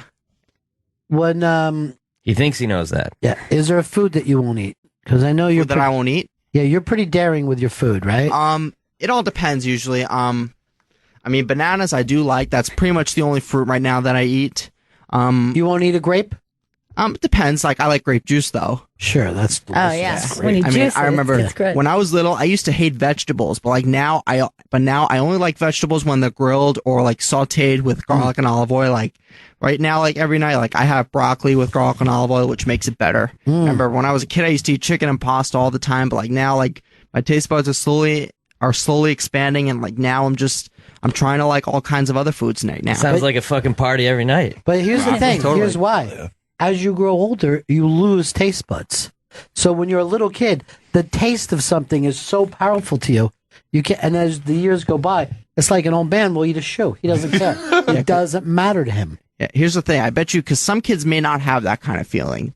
They might have like other tastes too. Like I have a baby cousin right now. He eats tomatoes though and likes them. Really? Yeah.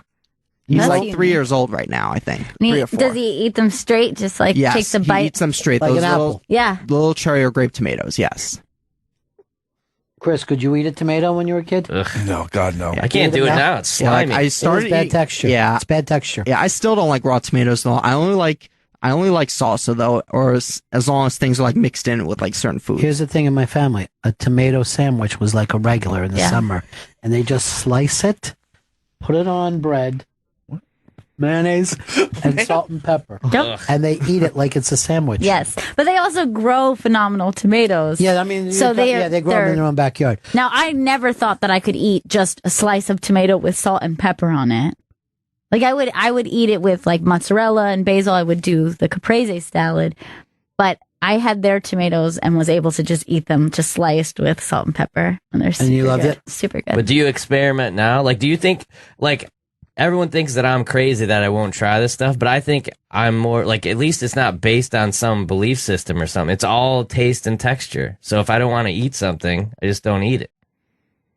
Like, I've never had tuna, Yeah. never had an egg. It's all smell and You texture. don't want to eat most things then. Well, I mean, that's the problem with you. It's not like you have this one weird thing that you won't eat, because I think everyone does. But most food is inedible to you. Yeah, but my girlfriend's trying to get me, like, I went to Vietnam and I had to try stuff. Like, it's What, were you baby there steps. for Tet Offensive? 67, 68? You're in the shit. I had to finish what we started, you know? You know what? Maybe that's why you're having these problems. Okay. Because of Vietnam. PTSD. So you wouldn't eat anything in Vietnam? I tried. I didn't try rice till I was 30. Like, I'm savoring things. Get out! What? Rice. What? Look, he's being open with us. Let's not treat him you're poorly. right. It's not like I'm bragging about it. Like I'm open to You trying are. stuff. Yeah, you're right. But I just never You're thought brave, is what you are. I never thought rice was a challenging dish. I would not even suspect that to be one that somebody's like, I don't know if I'm ready for rice. But if it's like something like tuna that smells bad texture, like what's in it for me, really? Like what in the long run? Like what's the goal? I had the same problem. One time I was eating rice, right, with my friends, and they go like this, how do you like the maggots, Ronnie? And I'm like, look down, it was all maggots. And I dropped it, and then it was rice again. And then I'm like, I'm never going to make it as a vampire. Come on. How can a billion Chinese people be wrong? Did Dan come in to share something, Vito? Is that it? Dan heard, and he wants to say, let's see if there's a food that Dan, let's guess, we'll look at Dan and try to guess if there's a food that he won't eat. I bet that he is a man who won't eat an olive. No man should eat an olive. That's not true. I love olives. Okay. Shellfish. He doesn't eat shellfish. No shellfish? Also incorrect. Fuck. Sting one. I'm going to say this. I don't think that you eat pussy, if I had to guess. I don't know. All right. I hate any wafer item. Wafers. That's it. It's You wafers. think I'm I crazy, won't eat Ron? it. Wait, You think I'm what do crazy? you mean wafers? Anything with the texture and shape of a wafer. It seems like gross. a bad Like a- experience with a priest, I think. Yeah. The communion Okay, that's wafer. good point. So what is your But like- biggest wafer food that Like, people are name trying to these get you? wafers. No, Like it was a Kit one Kat has a Vanilla? wafer. No, it Vanilla happened wafers? in the last year. My mom, I was at my parents' house, and my mom brought home these wafers. They were like chocolatey and kind of like, they're like hollow and they have air in them, and they're and she's like, you have to try this. Is really.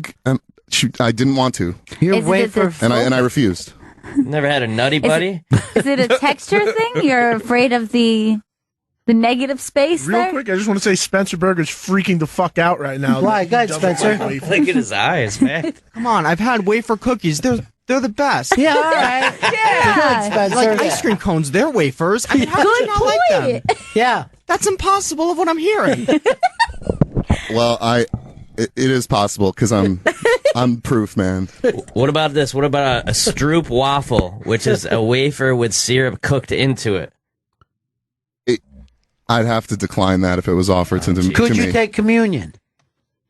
I wouldn't enjoy it. I could, but I'd be uncomfortable with trying the yeah. wafer with the wafer part. Those are the best. Those cookies. Yeah, What are those those are called? Stroop waffles. Yeah, Those are that- the ones. I got them in Amsterdam. You put them in the microwave for like 2 seconds. And They're it's like, incredible. oh, it's so good. Would you eat them, Dan? I can't see what you're seeing right now, but I'm going to say no. It's wafer. See, that seems way more stubborn to me than what I'm talking about. and just not eating rice. All right, Gail, this is something that you sent in over the vacation break. I'd never seen it before. And let's see whether Paul would try this. And that's the IKEA Black Hot Dog. The IKEA Black Hot Dog. I never heard of this. Unlike most people, I spend very little time in an IKEA store. My neighbors bring it up constantly to me. So here is their brand new hot dog that they have just debuted. It is a black hot dog on a black bun. And I should also mention the hot dog is very long and thin, comically oversized for this tiny, shriveled black bun. I'm more concerned that it's black, not the That's racism. long and Oh my God. Hey, come on. Now, does it remind you of like if it was a dead toe?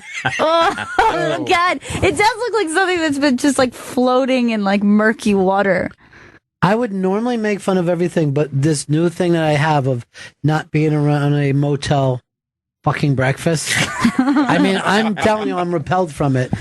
I'm now understanding these kind of weirdness. well, this is like because I eat a hot dog, but I eat it plain. Like I have cereal, but dry, no milk. I think it's all like a You don't like food combining. right. They think my parents think it's because I had those separated plates. You know that had the, when you're a kid, you have like Okay. Kid in the So army. you never learned how to mix them together. Do you know the amount of people I know that don't like their food to touch because of those? And they'll say, I can't taste food that touches. This is a thing that used to drive me nuts with Fez, but he only eats this way. he would eat like all of his fries before he got to his burger. And no matter what it was, he finishes all of one food before he gets the other. You're just asking for your burger to get cold. That's what I would scream at him. I'd go, your fucking burger's getting cold. Take one bite, please, for the love of God. And then I would go like this, I'll just eat your burger. And he goes, no, I'm going to eat it. But he couldn't.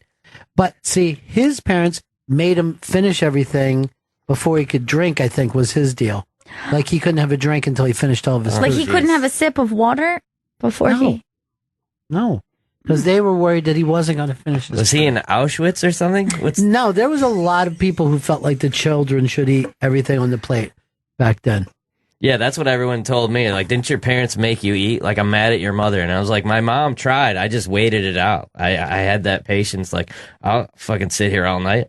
Yeah. You guys got stuff to do. I don't. I'm 7. There was vegetables that I couldn't eat when I was younger, and my uncle said, give them to me, I'll make them eat, and I fucking threw up all over them.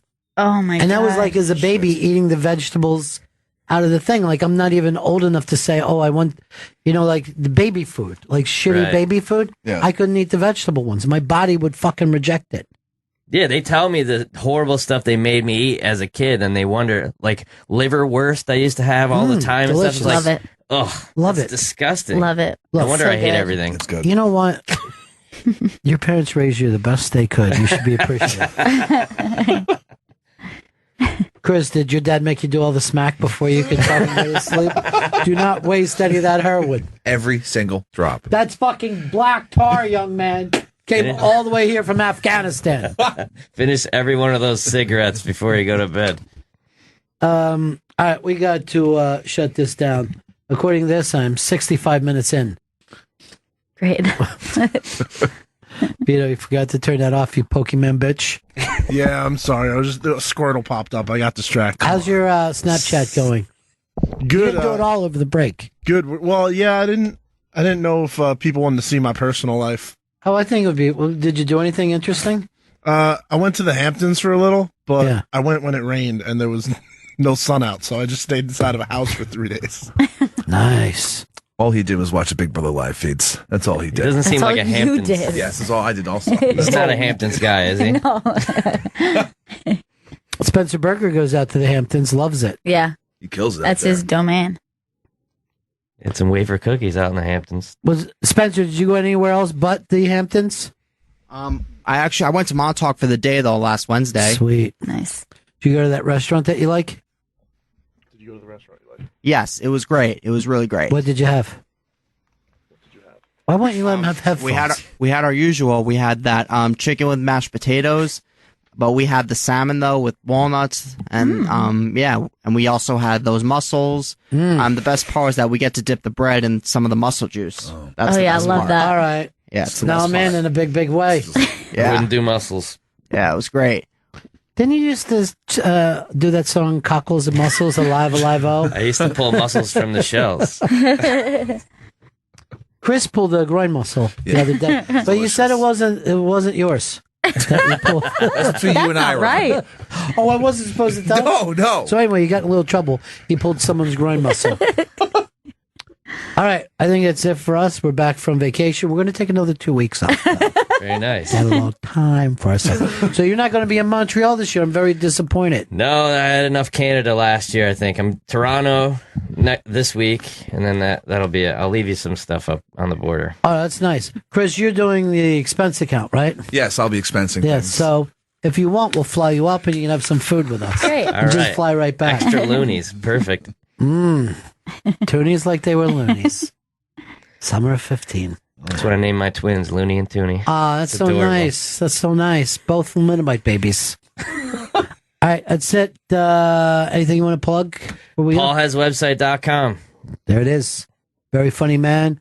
Always a delight to have you here, my Thanks for friend. having me, guys. I Good to consider see you you. the fifth Beatle. I really do. Thanks. We might have to give that to Spencer Berger, though, because he's going to manage our careers. All right. We'll see you all again in 1974. Ladies and gentlemen, the evening is over. We hope you all enjoyed yourselves, and we'll see you all again in 1974. Good evening!